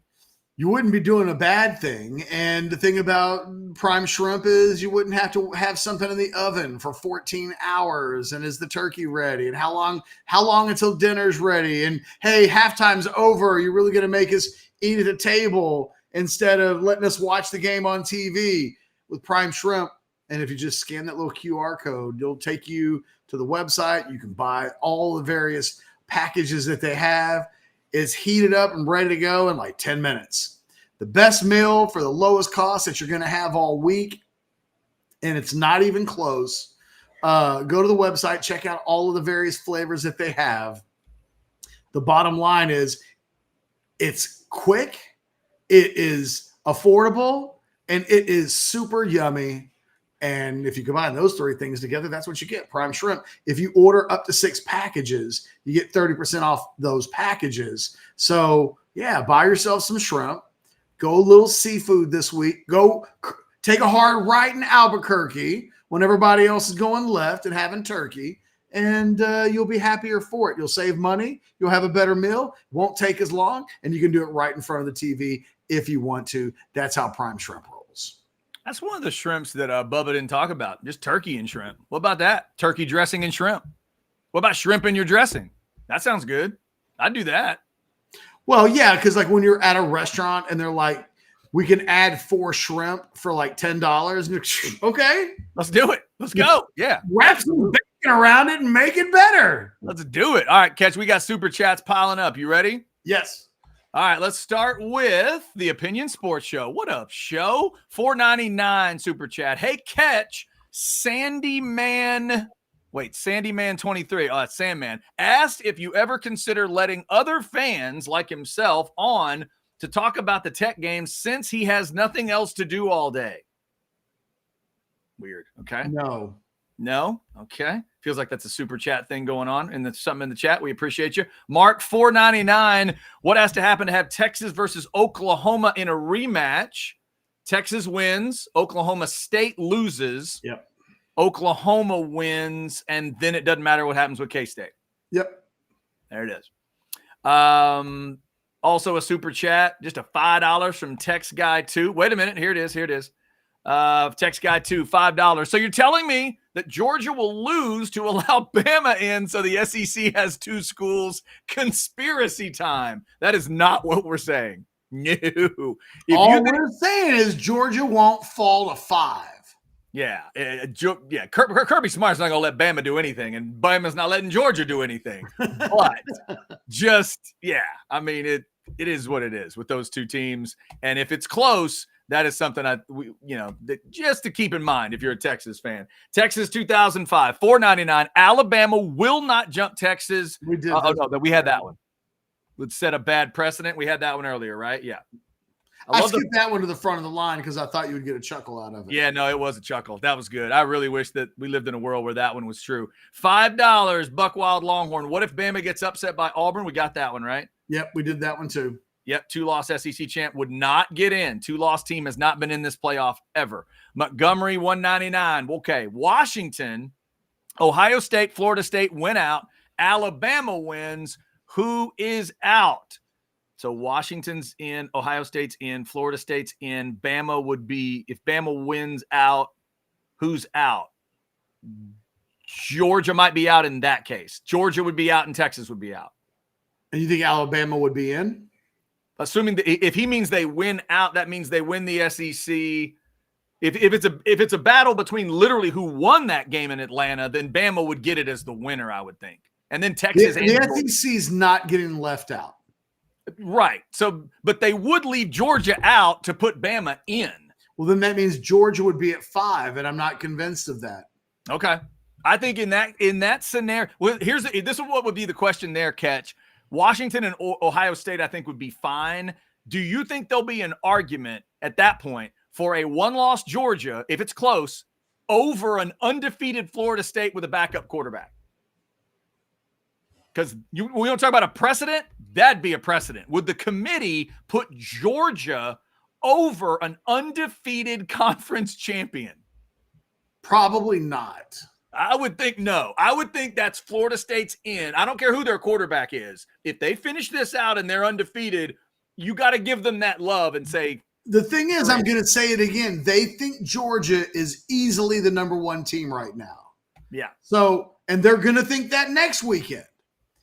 You're telling me that in a span of hours, they're going to go from this is our number one team, and now they're no longer in and they're number 5 or 6. I just don't think that's going to happen to Georgia. And you can say, well, that might mean this. What I'm not telling you anything other than I don't think Georgia gets left out. I don't think they push Georgia to 5. Now, so what would the trickle effect of that be? Potentially some bad things, but I don't think Georgia is getting left out. One of the wildest things, obviously, we could have is if Washington, if like Oregon beats Washington on the second one and they both have 1 loss, Ohio State and Michigan both end up with 1 loss, and Bama and Georgia end up with 1 loss. Like if all that happens. We've seen them make the precedent that we don't want to punish teams who've had to play the extra game. And so Georgia will have gone undefeated through this.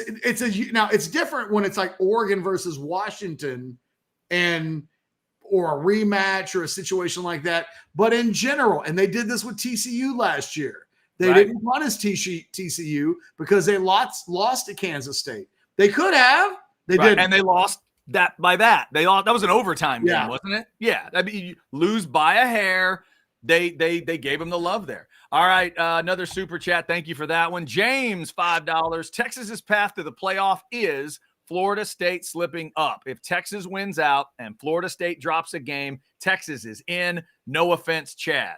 I wouldn't take offense to that. I think you're dead on. Oh, I'm not so sure, though. I think that is Georgia loses.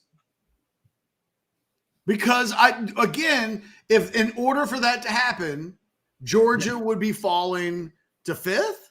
Right. Okay, so we'll work that out. Bama would beat them and get in as the SEC champ. Theoretically, you're saying Washington wins out, they're in, and a Big Ten winner, the Ohio State, Michigan winner, let's say they even go ahead and win that Big 10 game again, they're in.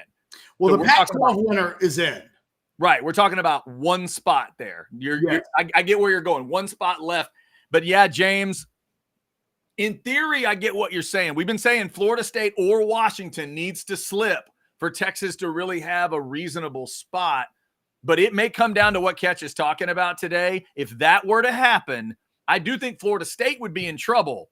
But then the question, then you really would have Longhorns and Dogs getting together. You need Georgia to beat Alabama. Yeah, this would be Bevo versus UGA part 2. We know how part 1 almost went, but part 2 might not be good for Bevo. I'm not saying Texas won't win the matchup. I'm saying it will be a difficult matchup. I'm saying they will spend – because as of today, think about it like this, James.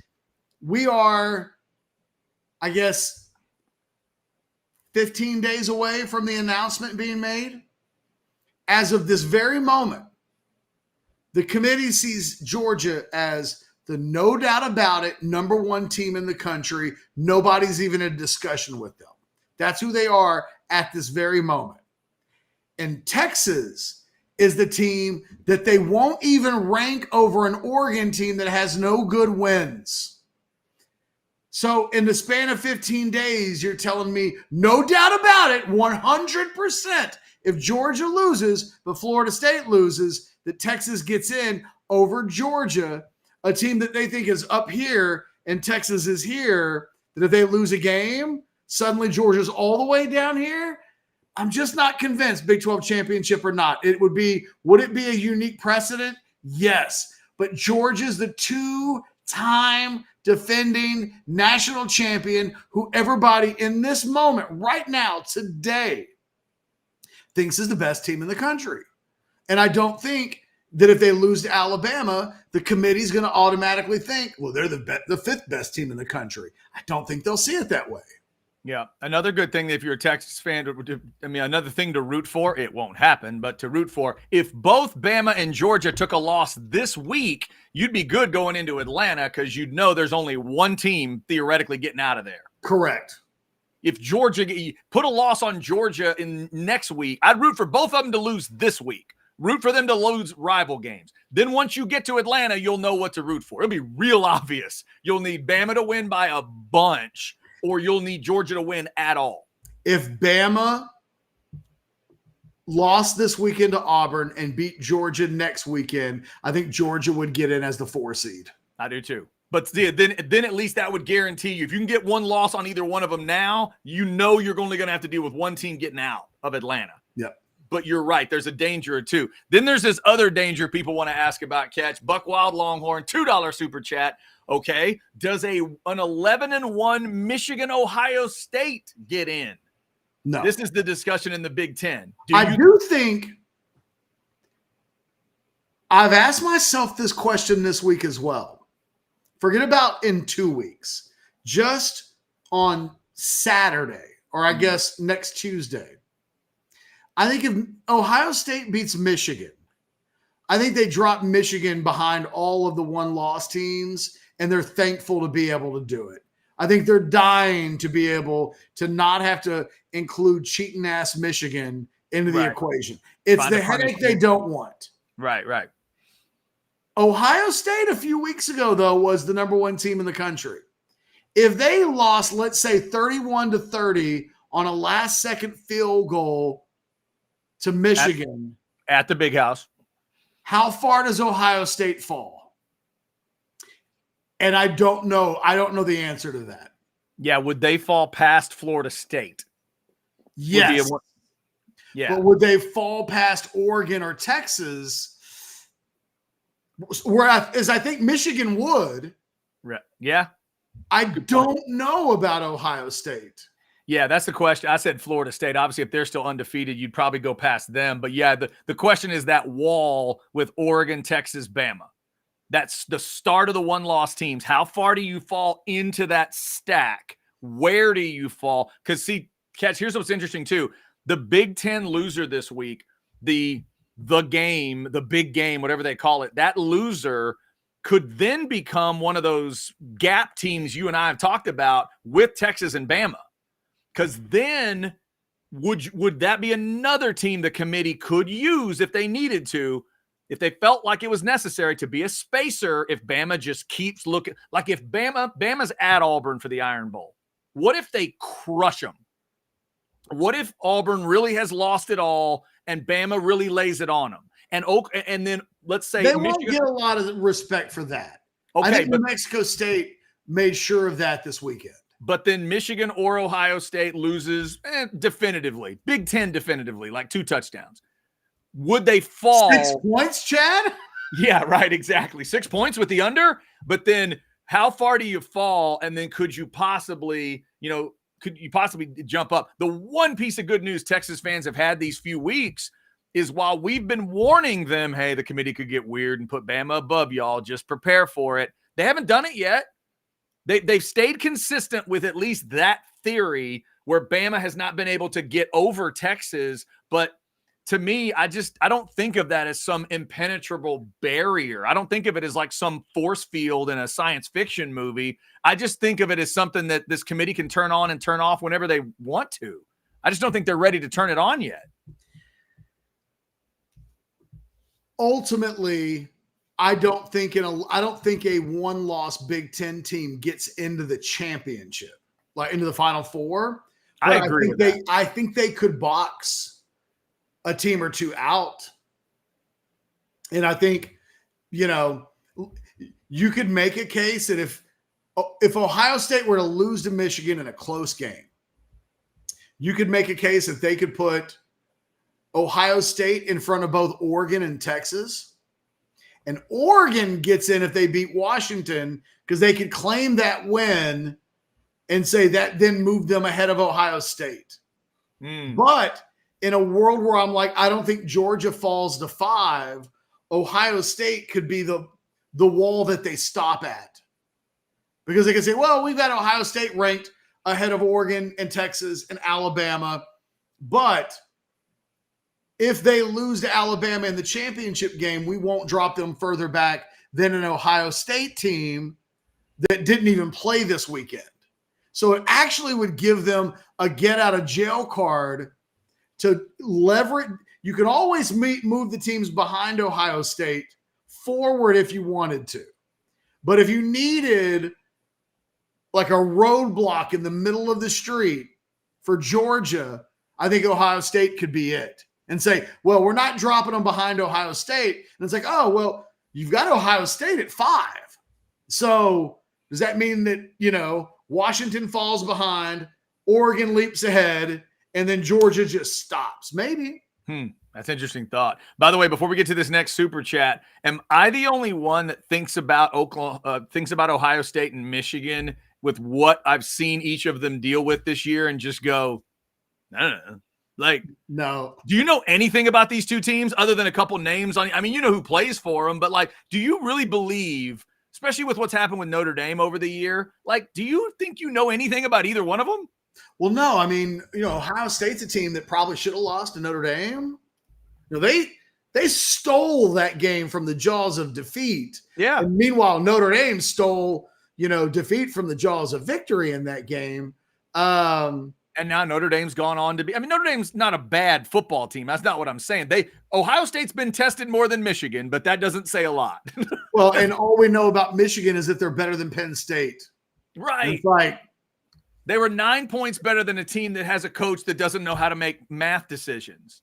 Like, okay. I thought the Maryland game this weekend exposed the Emperor as a bit closeless.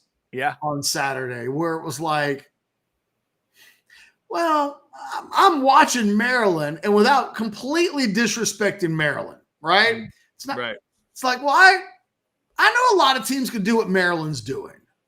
And if Michigan can't stop Maryland, maybe they're not the greatest thing since Wonder Bread of all time. Like maybe they haven't played. The problem that Michigan may have is that both of these two teams just haven't played any really good teams. So what happens when, I think one of the advantages that both Texas and Alabama have had is that they did play the tough game earlier in the year. And right. So they're no matter what tough game environment they've been in them. Yes. I don't know what to make of what either of those two teams. Ohio State at least has been in a tough environment. I'm sorry. I can only give so much credit for going into Happy Valley and beating a Penn State team that never beats ranked teams. Right. And back to that earlier chat we had about why schedule the tough non-conference games. Here would be an argument for scheduling them. Because A, if you win it, it looks good on your resume. B, even if you lose one of those games, there could still be a certain amount of cred you get from it. Because, Ketch, when you put together a schedule like Michigan has, you get no leeway.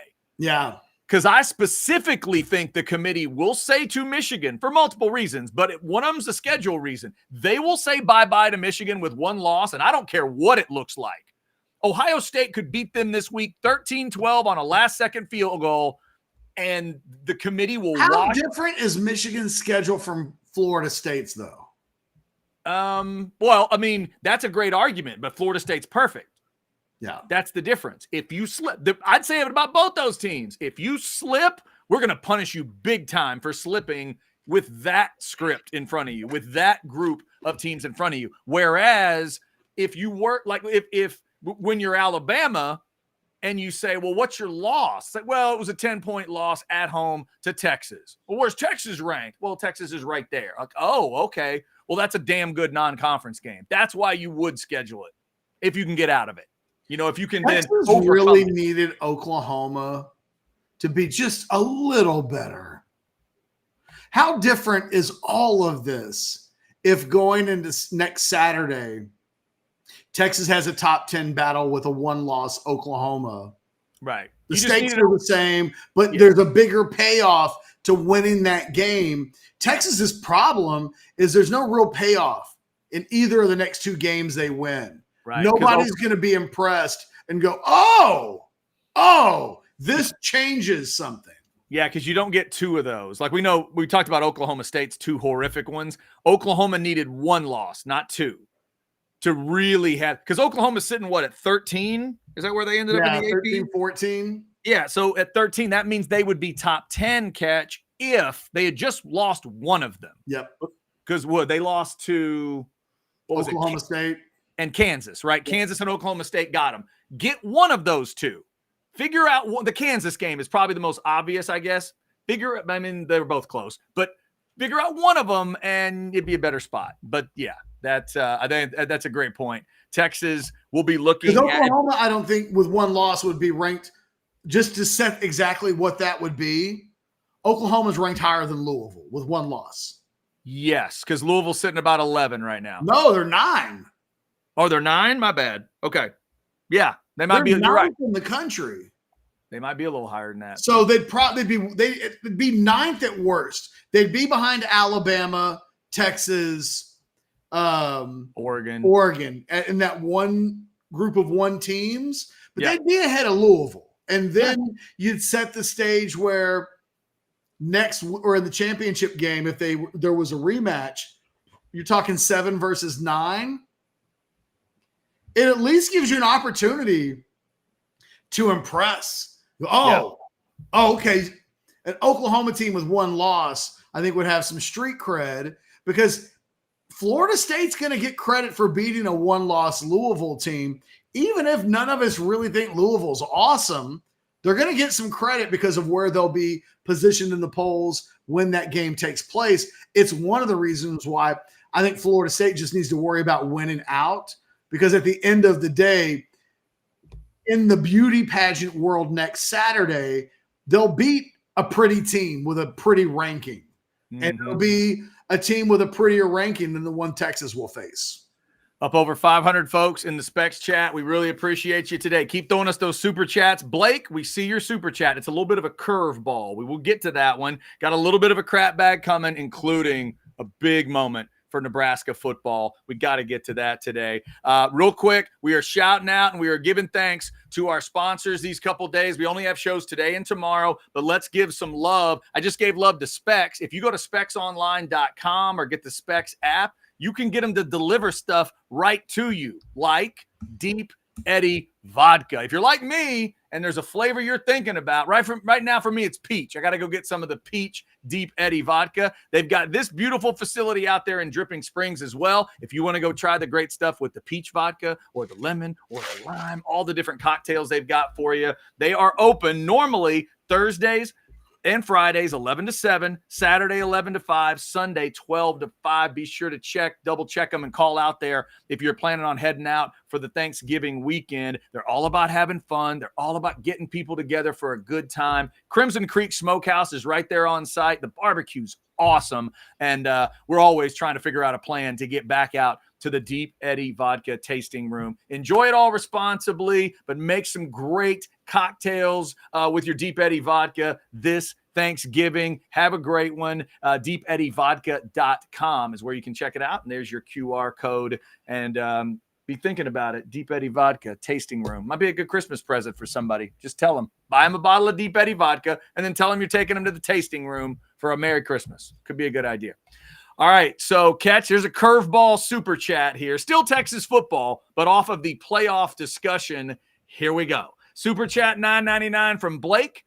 Another reason not to worry about Arch with Quinn returning. He would be sitting behind the Georgia and Bama starters next year also. The other 2 of his final 3, he had picked one of them. Had he picked one of them. There you go. Is there still any kind of discussion out there, Ketch, about some kind of nervousness about Arch? Because I'm not getting that from all the reporting and things I've seen.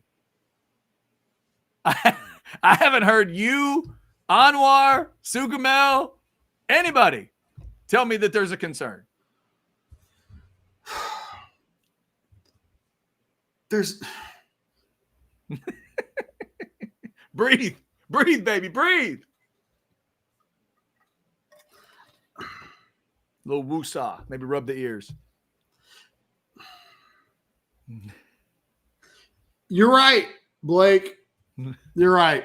another reason not to worry is because he would be sitting behind Georgia and Bama starters. And the other two have the final. You're right.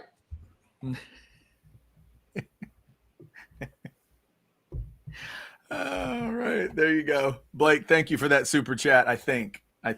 You know what I would say real quick, though? Because I will apply this to Malik. Where would Malik go next year where he's an automatic starter? Because the thing I think about Malik is the same thing I think about Arch. Neither's ready yet. Now, Malik could tell himself, I'm not ready to be the Texas quarterback starter this year, but I could be ready to be someone else's starter next year. I'm curious what the opportunities look like for Malik, because I can't imagine there are too many big time programs who would tell Malik Murphy, you will be our starting quarterback this year.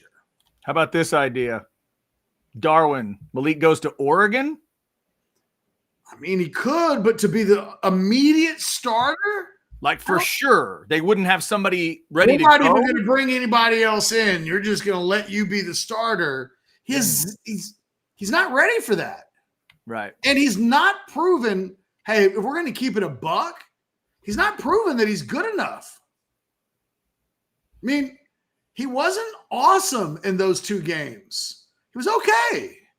He was every bit as okay as I think you might expect a backup quarterback who's not ready to come in on an offense that at the time had Jonathan Brooks, that you've got the receivers and the tight end and the offensive line. He was okay surrounded by a top 7 team. So I don't know. Like, I'm not saying no. I'm just saying I don't know how many teams would without question. Two Broke says he could go to James Madison. All right. And they'd be eligible next year too. And I think we all think, well, he would probably move west, but I don't know the programs where he automatically goes in and takes over the job without competition. So maybe he could go to an Oregon, but I don't think Oregon would tell Malik Murphy, we want you so bad. If you take us, we're not bringing in anybody else in the portal, and to hell with whoever we've recruited. I don't know that he's that good. So I don't know. I'm curious to see what happens, but I think the options may be for immediate starting. I don't know where those places are. If you have a chat or super chat, please send them our way in the Specs chat. It is House Divided on this Thanksgiving Monday. Hope everybody's got big plans. Stay safe. Enjoy your friends and family and food and football and all that good stuff this week. We have crossed over that 2:00 spot, which means it is time for a little bit of crap bag. I don't have much in the crap bag today, Ketch, but I do have a quick little game of when's the last time, and it's good news for Texas fans. Sure. Texas just won their 7th road game in a row. Can you tell me the last time that happened? 2000. Ooh, hold on.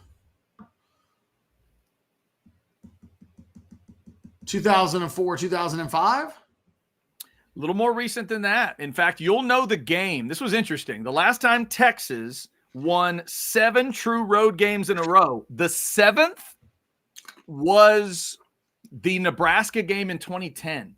Huh.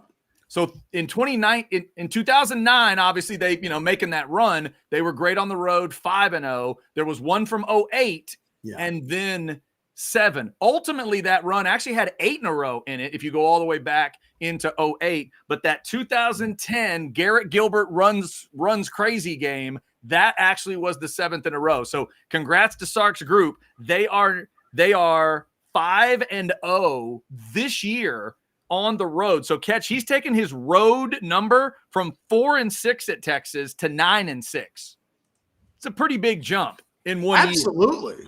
Big time. 4-6 to 9-6. And I got him 16-10 in conference at Texas so far. So that's big news. If you're a Texas fan, The bad news of the week is for James Madison and actually a couple other schools that the NCAA screwed this week. I know you saw the story, Ketch, but for James Madison, Tarleton in this state got hit with it, and there's another school. I can't remember if it's Jacksonville State or somebody else. The NCAA is punishing these schools, if anybody really wonders, not for violations. This is just punishing them because they're changing levels. That's it. They are keeping them out of the conference championship, and they're keeping them out of bowl games because of just dumb pettiness. Either the conferences aren't allowing it or the NCAA is being stupid, or both. But Ketch, James Madison, and I understand James Madison lost the game. I get it. They were 10-0. Right, and App State went and beat them. But still, they should be able to fight for that conference championship, shouldn't they? They're a Sun Belt team, and they just lost their first game. They can't play for that championship because the NCAA has, it's a two-year waiver. It's a 2-year waiver when you transfer. Come on, man. We are in an era where everybody's moving around, and you're punishing these smaller schools for getting better, for improving their lot in life. Ketch, when they go to bowl games, they get money. They get paid, and money goes back to their conference. It's good for everybody. Most of the time, bowl games are money losers for bowls. It probably costs James Madison more money to go to a bowl game than to receive the money that they otherwise would. Oh, damn. Well, thanks, Droopy. That's the truth. Thanks, Eeyore. Good Lord. Never mind. Way to go, NCAA, for saving James Madison from themselves. That's what I meant. Sorry, bird. All right. The truth of the matter is, Chad, you're right. And I just can't find it in myself to care enough. Well, that's fair. That's fair. I bet I do have one more thing I can get you to, if not care about, laugh about. Are you ready? Yes. Nebraska lost another one-score game over the weekend. Kids, here's the score. They lost 24-17 at Wisconsin, Ketch. That means since 2021, Nebraska has been in 20 one-score games, and they've only won 3. Damn. I want everybody to think about this for a second. You're a fan of a college football team, and you've got history. You've got clout. You've got a brand name. In fact, you're the only big-time thing in your whole damn state. And for 3 years, you've watched your team lose 17 one-score games. I want you to think about that. Whatever Jimbo was at A&M, he lost 9 of them. Steve Sarkeesian's lost 11, and it's not good, but he's 7-11 now, and it's working its way towards where it needs to be. They lost 17 of these in 3 years. 3-17. That's dumb. That's absolutely dumb. Nebraska fans, as much as I do not root for you, I am glad my team does not play you anymore, but now with these numbers, I kind of wish my team did play you again. I don't know how to deal with that. I don't know how to tell you how to deal with that. That's messed up. Can I make a confession about Nebraska? Messed up, Big Red. Sure. Can I tell you how far Nebraska has fallen? Sure. This weekend, when I saw that, the score pops up, I don't know if it was, I can't remember if I just saw it because I was checking scores or if I saw it on the television. But when it put up that Nebraska was 5-5 and they were playing Wisconsin, I was like, damn, I had forgotten for a second that Rule was at Nebraska. So I was like, I couldn't remember exactly who the head coach at Nebraska was for just a second, but I thought maybe they should be Big Ten Coach of the Year. Come on, man. It's an actual thought that popped into my head. I was like, damn, somebody's got Nebraska to 5 wins. Dude. It's Big Ten Coach of the Year. Brutal. Absolutely brutal. I mean, it might be a silly thing that popped into my head. I'm not justifying it. I'm just telling you that was a thought among the many things that go through this brain over the course of a weekend, I saw that Nebraska had gotten to 5, and I was like, damn, Nebraska coming up in the world. It is absolutely crazy. Crazy. All right, so that's the main crapback stuff I had today. I do want to take a quick second, and I don't know if this is an apology, just an admitting of kind of where the discussion has gone in my brain. Because if you watched on Friday, Ketch and I had a back and forth about the whole Carissa Thompson thing. And I know a lot of people don't care about it. It's not going to take me long, but I enjoyed the back and forth. And the more I went through my weekend, I did have Ketch's voice in my head, as it is sometimes there, because he's a smart man. And then I had some other discussions I was watching. I was listening to stuff and trying to take everything in. Here's what was weird. I told myself I would never let this reflect on other sideline reporters. There's no way I would ever think of them. That's just silly. Every sideline report I saw this weekend, I thought about her. Every damn one of them. And I kind of felt bad, but then I had to be realistic about what I was feeling. And here's the other thing. I was focused too much on, well, what exactly did she say and what exactly was done? In a way, it doesn't matter because she admitted she made it up. Whatever that meant for her, whatever that meant, because otherwise she wouldn't have said it that way. And otherwise she wouldn't have said, well, I didn't get fired for this first time, so I'm going to say it again. She wouldn't have phrased it that way if deep down she had just given the report. She did something that she knew deep down was unethical. Is that a horrible, terrible thing? I don't know. Fox has to figure that out. Amazon has to figure that out. But man, are there a lot of jokes rolling around. They hit the screen yesterday on the NFL. They said, and let's go back to the studio with Carissa Thompson. My wife, sitting over in the chair, just pipes up with, oh, this will be a lie. Just out of nowhere. And then when they went back to the game and Greg Olsen said, well, Carissa, she's the best. My wife went on social media to look and see what the reaction was and then told me when everybody started joking about Greg Olsen saying it. So it is what it is in that discussion. And now we're just going to see, does Carissa Thompson ultimately survive this thing? Do her bosses care that now that's who she is? We've been talking about this Iowa State offensive lineman becoming a verb. Yep. Carissa's there now.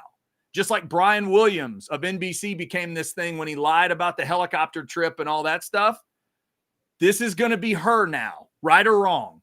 This is what it's going to become. And yeah, it's a real thing. So to anybody that, if I seemed a little, I don't know, flippant or too sarcastic or whatever about it on Friday, I wasn't trying to be that. I was trying to have the discussion, and I'll give credit to Ketch and a lot of people. I thought their comments made a lot of sense. And the more I thought about it, a lot of that stuff kept coming back. So there you go. And I know a lot of people flat out don't care, as we talked about on Friday. Some people just do not care. All right, so we do have some super chats coming in, including. Hold on. Can I do one thing real quick? Yeah, sure. Do you know the last time Nebraska won more than 5 games in a season? Oh, God. When did Nebraska win? So it's bowl eligible. When did they win? 6, right? That's essentially what we're saying. Let's go with, oh, Lord. I'm going to say, weirdly enough, it's that year we were talking, 2010. Well, no, it hadn't been that bad. Okay. All right. Sorry. But they haven't won more than 5 games. They haven't been bowl eligible since 2016. 2016? Oh, damn. Okay. So in 2016, they went 9-4. They lost to Tennessee in the Music City Bowl. Damn. Because I was wondering, like, how out of place was my Nebraska's got 5 wins. Maybe he should be Big Ten Coach of the Year. They went in 2017 4-8. In 2018, they went 4-8. Yeah. In 2019, they went 5-7. There you go. In 2020, they went 3-5 because they just played the Big Ten schedule that year during the COVID year. COVID year, yeah. In 2021, they went 3-9, and last year they went 4-8. So my comment that Matt Rule has them at 5-5, not so far-fetched. No, you're right there. You're right there. That's crazy. It's 2016. Lord have mercy. All right. We do have some super chats here. Let's start with this They should one. have come back to the Yeah. They need to be back in the Big 12. They're the ones that should have made that move. You're right. Blake 199 super chat. No dumb questions / statements. Got it. LOL. I don't know if that's that. I don't didn't say it was dumb. I literally made no comment at all other than I rubbed my head. Yeah, it's true. It's true. All right, here's a big old super chat. We appreciate you. $20. Thank you, Barbs. I'm here for the content, but stay for the Aggie logic. Hot versus sexy. Carissa Thompson not being truthful versus lying and future Chadisms. Love Lou Holtz, South Park, Scottish guy, and Chad regardless. Flop your head, Ketch, LOL. The head flop the other day is still one of the greatest things I've seen on this show. That's artistic work. You cannot deny it. Thank you so much, Barbs. We appreciate you. We thank you for dealing with all of our. I'm thankful of the notion that not everybody would have seen that. Yeah. oh, they saw it. That goes on your resume now. just like all the mess I do is on my resume, that's on your resume. All right. Mark throwing in a $4.99 super chat. Mark's predictions. Texas 44-3. Ooh, I like that one. That would feel nice. 44-3 over Tech. Oregon State 1917 in the Civil War, and Ohio State 27-10 in that one, the big game or the game or whatever they call that one. That would set Texas up if Florida State slips. That's for certain.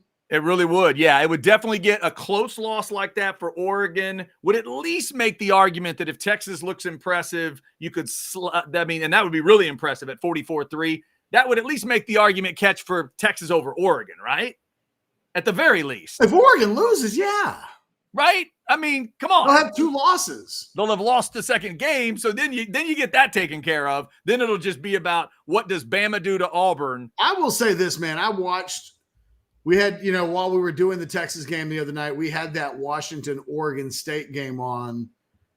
I didn't come away from that game thinking – now, it was weird because Washington got up and then just stayed on the same point total for a while. But I watched that game and thought Oregon's going to beat the crap out of Oregon State. Now, it's a rivalry game, and I know it's like the last time they're going to play each other, so maybe that ends up just being a really difficult game, because that's the way it's got to be. But there was a part of me that was watching that Washington play Oregon State, and I was like, boy, a lot of people, not just Texas fans, we're counting on Oregon State. And I don't know that was the best lot to put your faith in. Plus, that game is in Eugene this weekend. That's correct. Yeah, they're at Outson. And the other thing you'd have to hope for, Ketch, I think you could hope for the exact same thing we saw last week for the Oregon State game. Hope for rain again. Hope it pours in Eugene so you can neutralize that offense a little bit. I know you need, DJ has got to be able to get his offense going too, but you got to do something with that Bo Nix offense, and maybe the rain could help you out there. I haven't seen that Oregon State-Oregon game will be going on, ironically, the same time. Oh, yeah. Texas is playing Texas Tech. So, we'll be doing the watch along, and believe me, we'll be watching along. I will definitely have that one. Yeah, I'll have the Civil War on a different screen as well. We appreciate that. Super chat, Mark. Thank you. And 44-3 sounds awesome. Love it.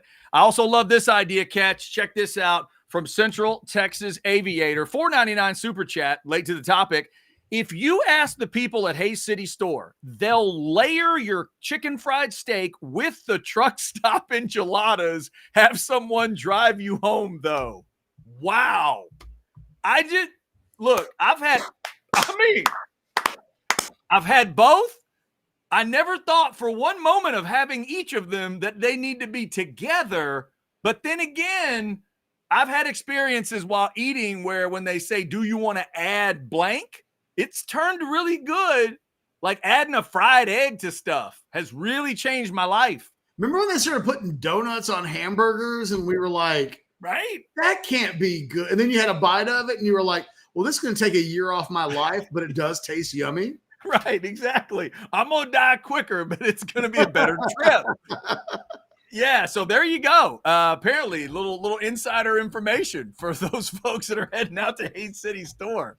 My God, that sounds fantastic. All right, that cleans off the super chats for now. If you want to throw us some more, please do that. It is the Specs chat, and shout out to Specs for all of their great assistance here at Orange Bloods Live. Thank you for liking, subscribing, get your notifications. We got shows today and tomorrow. Then we'll have the watch along on Friday night with Texas and Texas Tech. Real quick, go ahead. No, you do real quick, and then I'll real quick. Okay, let me shout out another one of our great sponsors, and that is McCullough Heating and Air Conditioning later in the year. Oh, that wonderful horse. That's right. The little Scottish Terrier that Ketch thinks is a horse. It's a horse for like a rat or a mouse. I think they could ride that animal as a horse. That is a beautiful Scottish Terrier for you there. All you have to do is call 518-0119 or hit that QR code or go to coolmenow.com. It's a great time of year to get that AC checked. $39 diagnostic fee. They'll see where you are with your heater and air conditioner. You want to make sure both are working really well this time of year because you're going to have to go back and forth a little with the crazy Texas weather. No hidden fees. These are the people that took care of me all the way through my last air conditioner until the old girl gave out. And then they're the ones that installed the new air conditioner that we have. You can get 0% financing for up to 6 years is what I meant to say, and up to $5,900 in rebates, discounts, and tax credits if you replace your system by the end of the year. But that's obviously something you need to be thinking about as we get close to the end of 2023. They help you with all the rebate paperwork, and they have over 1,500 4.8 star ratings on Google. So check them out. McCullough Heating and Air Conditioning. They are also nice enough to sponsor Scottish Guy for a while. We will have a Scottish Guy for you tomorrow. Thank you, McCullough, and that cute-ass dog. That is it. And tomorrow, 2:15 with Scottish Guy. And the boss has cleared it. This guy over here, so blame him if it goes wrong. Scottish Guy will also be a part of the pregame for the watch-along. How about that? Yeah. Chad, I have a test. Well, actually, before that, I'll give you my real quick. Okay. I think I've changed. So there's a place in the Woodlands called Honeybee Ham. Yes. There's And one of those out in Westlake. I don't know if it's the same company, but there's a place called, I think it's that name, out in Westlake. It's fantastic. This place makes a burger that once won an award for the best burger in the Woodlands. Okay. And it's a damn good burger. It's a good burger. Okay. Not the best burger I've ever had, but it's a good burger. You know good burgers? It is not like a Final Four burger bracket burger, but it's a good burger. Okay. But one of the things about the burger that they do is like you can get it. They have like a sourdough bun. Mm-hmm. A lot of people will tell you they like the sourdough bun, but it's too bready for me. The older I get, the less I'm liking bread. So for a while, I've been putting my burgers on toast. When I go to Whataburger, I like to get it on Texas toast. Remember the other day when I went to Sonic, I told you I had them put it on Texas toast? You are a Texas toast guy. Last week, I was at Honeybee, and I got a hamburger. And I told them to put it on a croissant. Oh, wow. And I think I'm now a croissant burger guy. That is a whole other level. Texas toast guy on a burger, that sounds like one thing. But when you say croissant guy with a burger, wow. I'm letting you know. That's burger. A croissant is a tasty piece of bread. Dude, that is burger snob if I've ever heard of burger. You're officially like burger snob next level. It's not a lot of bread. And I find myself these days not finishing burgers, partly because I just get tired of the bread. Damn. By the way, it's a horrible thing to say. I feel un-American. That is weird. Like, as I get older, I kind of hate bread. That just doesn't feel like a Texas thing to say. Yeah, let alone an American thing. I definitely don't hate bread. I go with the Julia Roberts from Heartbreakers. I don't I try not to eat a ton of bread. I just dream about bread. That's where I am because I try to keep the weight where it maybe needs to be. But I definitely don't hate bread. Oh, I love the bread. And a good bun on a burger, as you know, it's one of the key elements. It's the handshake of the burger, like I like to say. And the croissant on a burger, I'm not saying no. What Trust the I'm not issue saying that no. you'll find is that if you got a really good burger, there's more burger than there is croissant. You know, it's hard to find a croissant that's going to overlap the burger. Mm-hmm. But man, in the pieces where you're getting croissant in the bite, it's a good burger. By the way, speaking of good burgers, it's an RIP, but just for the record, how good was this burger? How good was that one? I will stand on the table for Mike's Pub. Remember how good that burger was? And there are people, even today on Orange Bloods, that get mad at us because they think somehow we wrongly awarded them the burger champs of the burger bracket back in 2010. Yeah. It's a fantastic burger. God, it was good. So good. Anybody was saying that Mike's Pub had an overrated burger, Chad. No, they're letting their Aggie bias kick in. They really are. Chris and the gang did an incredible job down there. I was so sad when they closed. I did go into it after it changed into, I guess it still might be the speakeasy that it became. And it was fine. It was all right. The drink I had was good. It was nothing, but it was just like, I just sat in there and I thought, yeah, this is where all the magic happened with Mike's. And I don't think I can ever come here again. I don't know if I can come back because there's too many memories that are going to flood up. But yeah, that burger was incredible. I mean, we had a bunch of burgers to choose from. There was no reason for us to be committed to Mike's Pub's burgers if it wasn't a great burger. That's true. That is true. It was a great burger. It really was. It was. Oh, here's a good question for you because you're kind of in this area now. No, that's not it. Sorry. I swear I didn't mean to click on that. But there's somebody that'll never go to College Station. This is the one I was trying to get you to comment on. Ketch, have you had the Trill Burger yet? I saw it at I think it was a Texans game where they have Trill Burgers. Let me see if I can do this, and you can give the answer. Trill Burger is connected to a member of a Houston-based rap group, and is it one of the UGK guys, or is it somebody else? Bun B? Bun B. Okay, so have you had one? I've not, and somebody recently came into Houston. I won't say who it was. I offered to meet them at Trill Burger because I haven't had it yet. And I was like, let's meet up at Trill Burger and we'll get the Trill Burgers. And that person declined, said he heard bad things. I haven't heard bad things. I haven't either. But I have not yet had a Trill Burger. When I offered to buy someone their lunch, yeah, Mike likes it. The person declined the burger altogether. Weird. Okay. Interesting. Which for me, I'd like to just say I had one of Bun B's burgers. But just for the story of it all, like I'd like to listen to some UGK music and then be like, I ate a Bun B burger. Also, I've never had a bad experience with this one either. Sandman says, I had Hop Dottie burger the other day for the first time in ATX, and it was pretty good. I like Hop Dottie. Burger. Solid burger. Yeah. The Hop Dottie wasn't around when we did the burger bracket, though, right? That was pre-Hop Dottie. That was pre-Hop Dottie. Hop Dottie came about a few years later.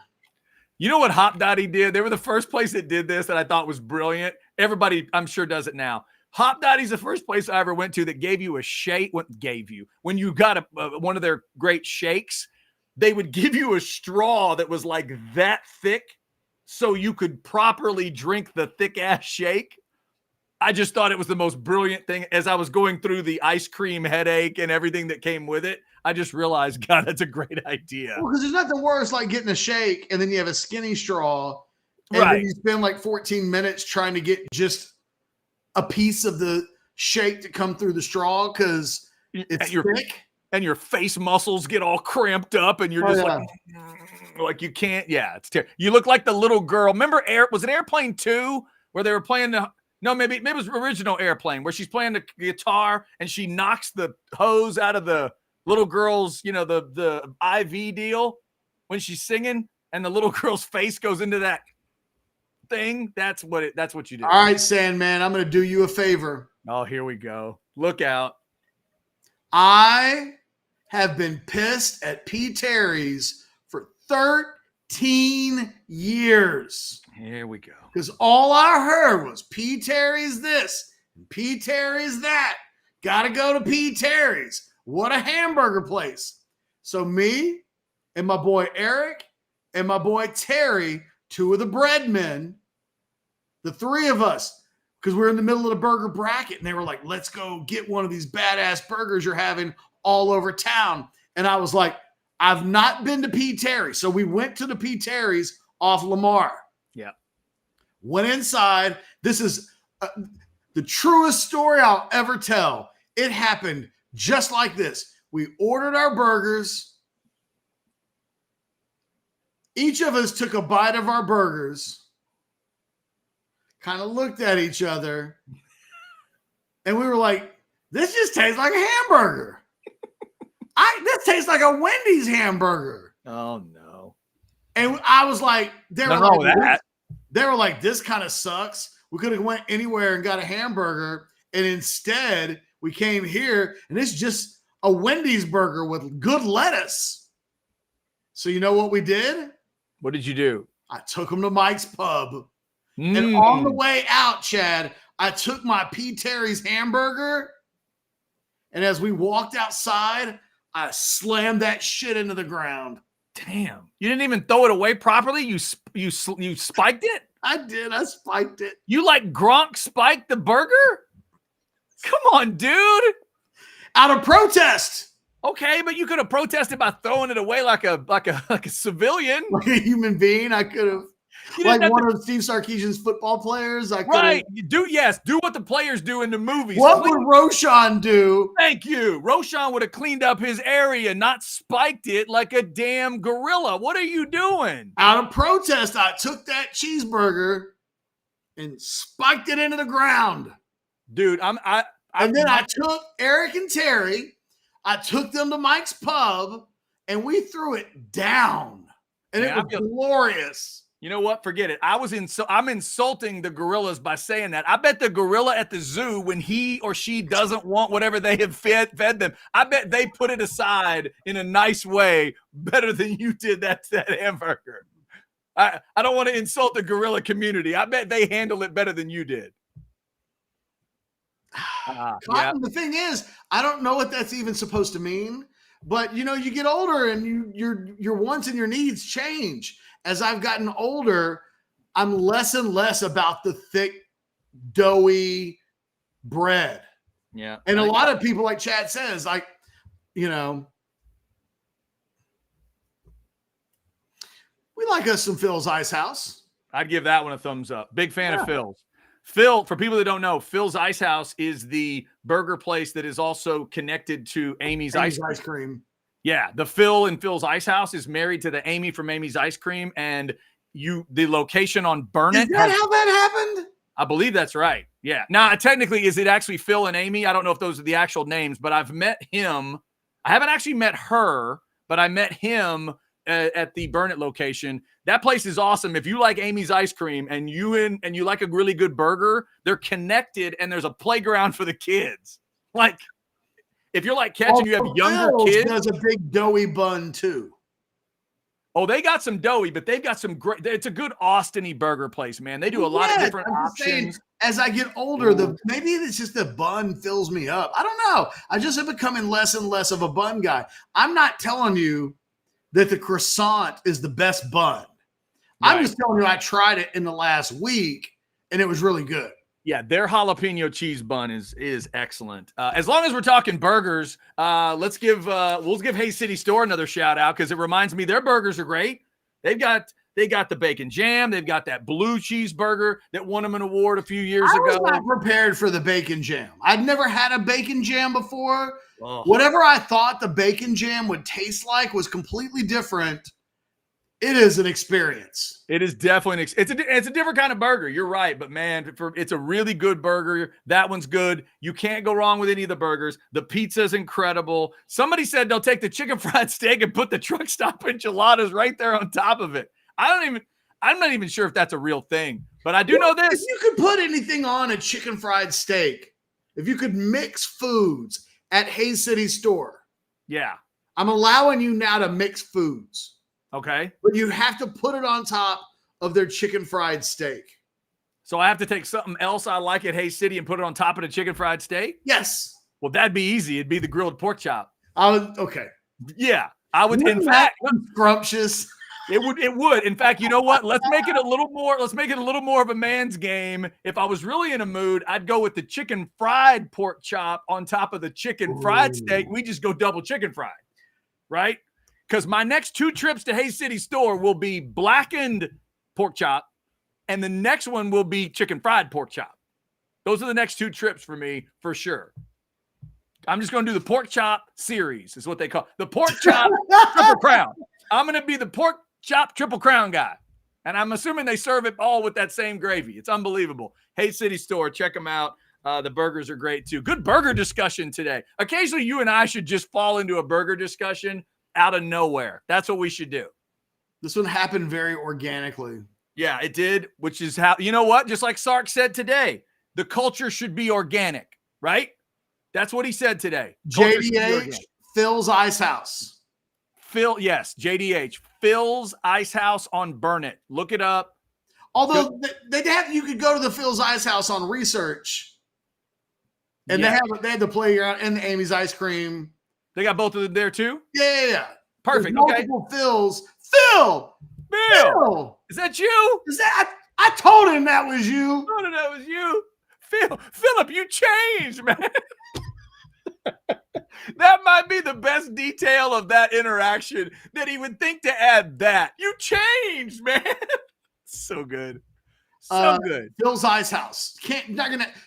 By the way, damn good corn dog at Phil's as well. If you ever decide I'm not going to do the burger today, I'm going to go off burger menu. Yeah. My Hendrix sounds like a smart kid. You got your kids into corn dogs. Did you do that intentionally or did it just happen? It just happened. That's good. They sound like good American children. It's so good. It's one of those where it's like I've ordered a cheeseburger, but I kind of want 2 bites off of a corn dog. Yeah. You know what? Exactly. That might be the answer to your question at Phil's. Hey, if you could take a burger at Phil's and put something on top of it, what would you do? Give me 2 corn dogs right on top of it. That's what I want. By the way, here's the way corn dogs and candy bars are exactly the same for me. I started to make fun of the idea of making them smaller, but then once I ate them smaller, I realized, oh, good God, I could eat 10 pounds of this and not even realize it. Like, it's so dangerous. Fun-size Snickers and those little corn dogs they'll do in a restaurant are the same kind of dangerous for me. You just eat like baskets of them. If you give me like just a basic side of yellow mustard and you stand back and serve me nothing but those little corn dogs, I'm not sure when I'm going to stop. Hey, so Cotton says he wants Hill's Cafe back. What was the place on Lamar that we went to that had like the $5 bacon? Oh, Counter Cafe. Counter Cafe. Is that what it was called? Yes. The one that was formerly G&M Steakhouse that had the great rude guy that would yell at you and scream at you a little bit. That place went away and they were great. But then, yeah, Counter Cafe came in and they were super burger. Everybody's still there. That they were wonderfully like burger snobby. But yeah, that's a quality burger. If Counter Cafe, I don't know if it's still there or not. I think it's gone. Maybe. This says Hill's Cafe. The Fat Bob was a great burger, brisket, and egg. You know what? I don't know that I ever had a burger at Hill's. I probably had like a chicken fried steak at Hill's one time. I saw a couple great free concerts at Hill's. I'll always remember it for that. They did good food, though. That was good, just good old down-home comfort kind of stuff. Burger, brisket, and egg sounds like a great idea. I would want to bring that back, too. Okay, we're good, right? Or are we just gonna go? We're gonna close the show today with some burger talk. I'm good on burger talk. Anything else you want to hit in terms of Texas? Do we need to go back over tiebreaker math? You want to go over the Sark press conference anymore? What? Anything on your mind? Well, we're almost at the point of wrapping up anyway. I'll just reiterate. I think if you're a Texas football fan, if you're just tuning in, the good news is Sark. On the injury front, looks like DJ Campbell's going to play. Looks like Xavier Worthy's going to play. he gave a pretty glowing, optimistic view of injuries. I can't reiterate enough, though. Thought Sark was a star at the press conference today, and those things typically don't matter that much. It matters just as much as like on a day when he's not the rock star. I mean, we all have good days, bad days.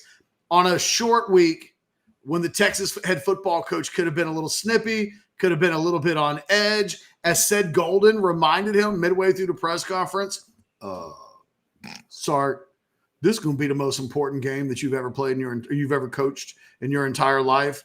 Like, in a week when that's going on. How great was that delivery, by the way? That is the most interesting comment from a guy that never, I mean, like Ced's got that great, just wonderful monotone bass kind of voice to him. Like, to say it that way, this is the most important game. Like, it's a very like a chilled out way to say it. That was great. Sark seems completely ready for the moment. He knows that he's on the cusp of getting into the championship game. He knows that the championship game needs to be won, that they haven't closed the deal. And I was really impressed with Sark's entire delivery today. He could be tight. And look, we always talk about a team is a reflection of its head coach. I would offer that today, if you're Texas, that's a good thing. Sark was grounded. Sark was very human and vulnerable in a good way. He let us into his world a little bit, but I just thought he was as impressive today as he's ever been. And yes, said he's 4 days away from the biggest game of his career so far as a head coach. And then next week will be the next biggest game of his entire career. But Sark seems completely comfortable in the space that he's in. And I think that bodes well for Texas. I think this is a week of all the teams they've played so far this season, OU and Alabama excluded, the Big 12 teams are saying goodbye to. Mashing Texas Tech's mouth this week with a really good playoff team level performance is what the doctor ordered. And today, I've already thought that this is a game that Texas is going to win, but Sark gives me, after today, more confidence that if the team is as kind of comfortable but dialed in to the assignment as Sark seems to be, then the watch-along should be fun on Friday night. Yeah, I agree with you, Ketch. I like the edge he had today. If they could bookend it with that trip to Waco, which was really definitive last time there, and then this one, if they could bookend it with some big wins, that would be huge. His comment, you put this in your 10 thoughts for the weekend, orangebloods.com. Check that out. It's every weekend. It's in the weekend, so it makes sense. It comes out on Sundays. But the comment that he admitted that Murphy and Sweat were captains for a reason, he leaned into that part. And then he mentioned in saying it, he said, yeah, no, our culture was questioned, which I don't even know if that's exactly what happened, but he took it that way and used it. So I thought all of that was great. The one other thing I'd mention today, Ketch, we haven't talked about this at all. As a third-party observer, over the years, Texas fans have learned to trust me, I think, on certain things. They'll use me as a gauge for stuff. Texas fans, if y'all are in this discussion about a couple of those calls at Iowa State that you feel you got screwed on, I would tell you I thought they were good calls. Obviously, the fumble's a fumble. I went back and watched those two plays. Now, look, during the watch-along, I'm drinking Pine House, having a good time. When I saw the punt return, I didn't think it was a foul. That's a block in the back. You'd want that called the other way around. One hand wasn't, but that other hand is on a number, and he's pushing, and then he goes over to the sideline, and Banks was on him about it. That is a flag. Don't think they took that touchdown away from you. And he was staring right at it. I mean, he's looking right at it, and there is a hand on a jersey number that I missed the first time through. The other thing I just couldn't see clearly because the play happened so fast on the little rollout. Look, I want that rollout from Quinn and that throw to Mitchell to be a touchdown, but that's holding on Banks. I mean, go look at it. That right hand is grabbing that jersey. The number on the guy's jersey is going like that. That's a foul. Don't believe that the Big 12 took those moments from you. Your team just didn't finish those moments. That's workable stuff, teachable moments. You still won by 10, but I wouldn't think the Big 12 screwed you. Now, could the Big 12 try to screw you in Austin if you play too close a game with Tech? Oh, yeah. But so far, your football team has gotten through this landmine that we saw coming, this minefield, pretty well. They really haven't been overly screwed. They've, in fact, gotten the benefit of a couple things I was here going and to say, there. I think it's more of a net positive so far Yeah. So than a far, net negative. So far, they've gotten a benefit. But I saw a couple little comments online, like in Ketch's 10 Thoughts on the Weekend, about people like, what about the calls, the ones the Big 12 didn't take from us?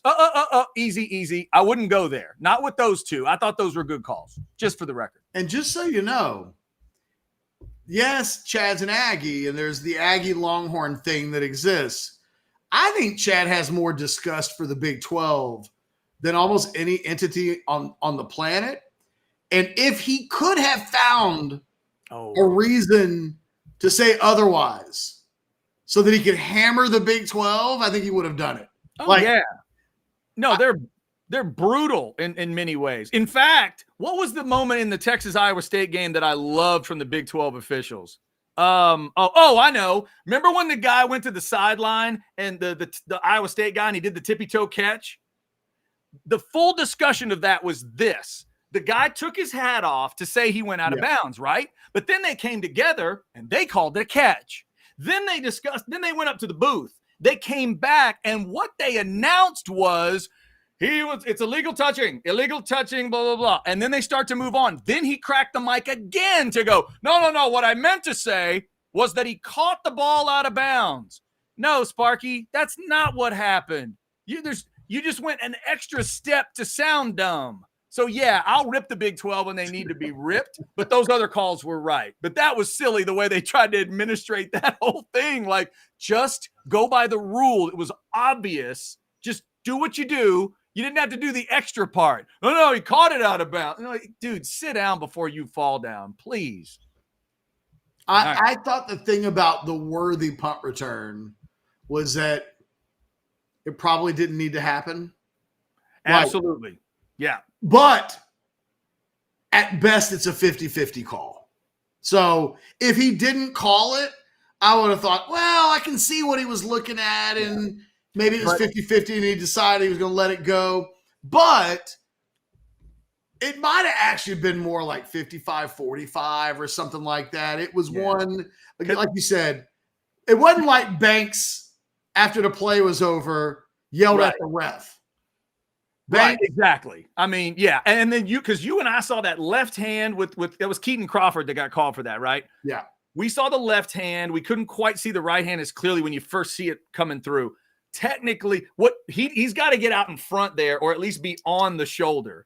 He's got a right hand on one of those jersey numbers. I get it. Like you said, probably didn't need to happen, but we see that all the time. That's just something they need to use it as a teachable moment for Crawford there. Don't think they got screwed out of something, because that was a decent call. It's just like when Matt Campbell got mad at a couple things in that game. When Matt Campbell goes back to watch those plays, he'll know his guys screwed it up. And that was a big part of the end of the game too, Ketch. That illegal formation call on Iowa State was massive. They had just converted a third down with a chance to go, and I think it's already 26-16 by that point, a chance to go make it one score, a chance to really go make this thing interesting. They had just converted it. Nope, not really. Back it up, 3rd and long. They screw that play up, and then it goes to 4th and 17, and they have to go for it. Thank you, JDH80. Love it when people are looking out for us. Yeah, everybody, hit that thumbs up button. It hurts the algorithm. We don't know. We can't really explain it, but we know that it helps. It'd be doing us a solid. And if you don't want to do me a solid or Chad a solid, find somebody you like and dedicate it to them. Do it for Blake. Do it for Blake, the super producer. Because you know that deep down, a Kansas City Chiefs fan hasn't had enough goodness in his life these last few years. Do it for the poor Chiefs fan. It's a big game tonight. Yeah, it is. By the way, Blake, the super producer, is there a song I need to sing? Is there something Ketch and I can wear tonight? Because we are all Chiefs. Do y'all do the Florida State thing? You do, right? I will not do that. That is lame. No? Find something that's yours and not stolen. I won't do that. I'll do whatever you need. Paint? Do I need paint on my face? Do I need feathers? What? I will eagle All right, hate all Chad, night. I think they outlawed all that stuff these days. All right. I just need to root for Kelsey and the crew. Root There for you go. Travis Kelsey, not Maybe Jake maybe a Kelsey. Taylor Swift. I was gonna say, just play your favorite T Swift album in the background. There we go. I'll play Reputation at all kinds of volume so the Eagles can hear. That is a big game tonight in the NFL. That's your Monday nighter. Also, Texas basketball tonight. Huge last-second win with Max Asmus hitting the jumper. Ketch tonight. The opponent ratchets up just a little bit. They go from unranked Louisville to number 4 in the country, UConn, and defending national champion UConn. How are they playing that game in back-to-back? What do you mean, how are they playing? It's rare. I guess early season tournaments and stuff, you can get that. I usually guess feel like they give you a day off, but I guess in the conference tournament, you go back-to-back. But interesting that they played Sunday evening and now play on Monday evening. Yeah, it is a quick turn. I think it's trying to get some eyeballs on TV. That's a 6 o'clock start tonight, by the way. 6 o'clock ESPNU if you want to check out the Longhorns. And how about Caden Shedrick? 27-7 last night. That's not a bad hello to Madison Square Garden for a young man. I completely forgot that UConn won the national championship. I had to until I was getting ready for the game. Like, wait a minute. Isn't that the ones that won it all with Hurley? And who'd they beat in the final? San Diego State, right? Oh, that's right. There's a reason why I blocked that out. Because San Diego State got to the Final Four in the title game, Ken. No, it's all coming back. Yeah. I think I forgot everything that happened after Texas and Miami. That happened, and then the rest of the tournament's a blur. Yeah, college basketball will not be confused right now with the college basketball that we grew up with. That will not happen. The two will not be confused for one another. All right, let's wrap it up. All right, time to sweep the floors and lock the doors and remind you that Alex Dunlap is coming up with Football with Friends. He'll be breaking down Texas getting to win number 10. 10 wins. First time Sark has ever been the head coach of a team that won 10 games. Some people thought Texas made a mistake when they hired him. Well, 10 wins sounds pretty good right now. And if they beat Tech, they get to the Big 12 title game. The Outsiders comes up tonight as well. We'll do one Outsider show this week, so be sure you're with us tonight at 9 or catch it later because we know there's a Monday Night Football game that's huge tonight. We'll be checking out the end of that one, obviously, and getting the guys' reaction to Texas getting the win, the playoff stuff and scenarios and all of that. I might have to explain Big 12 math to them, which, that'll be fun when the Aggie has to explain the math. It's always crazy. Thank you for supporting us here at Orange Bloods Live. Get the notifications, like, subscribe, all that good stuff. Until 12 noon tomorrow, we are House Divided. Have a good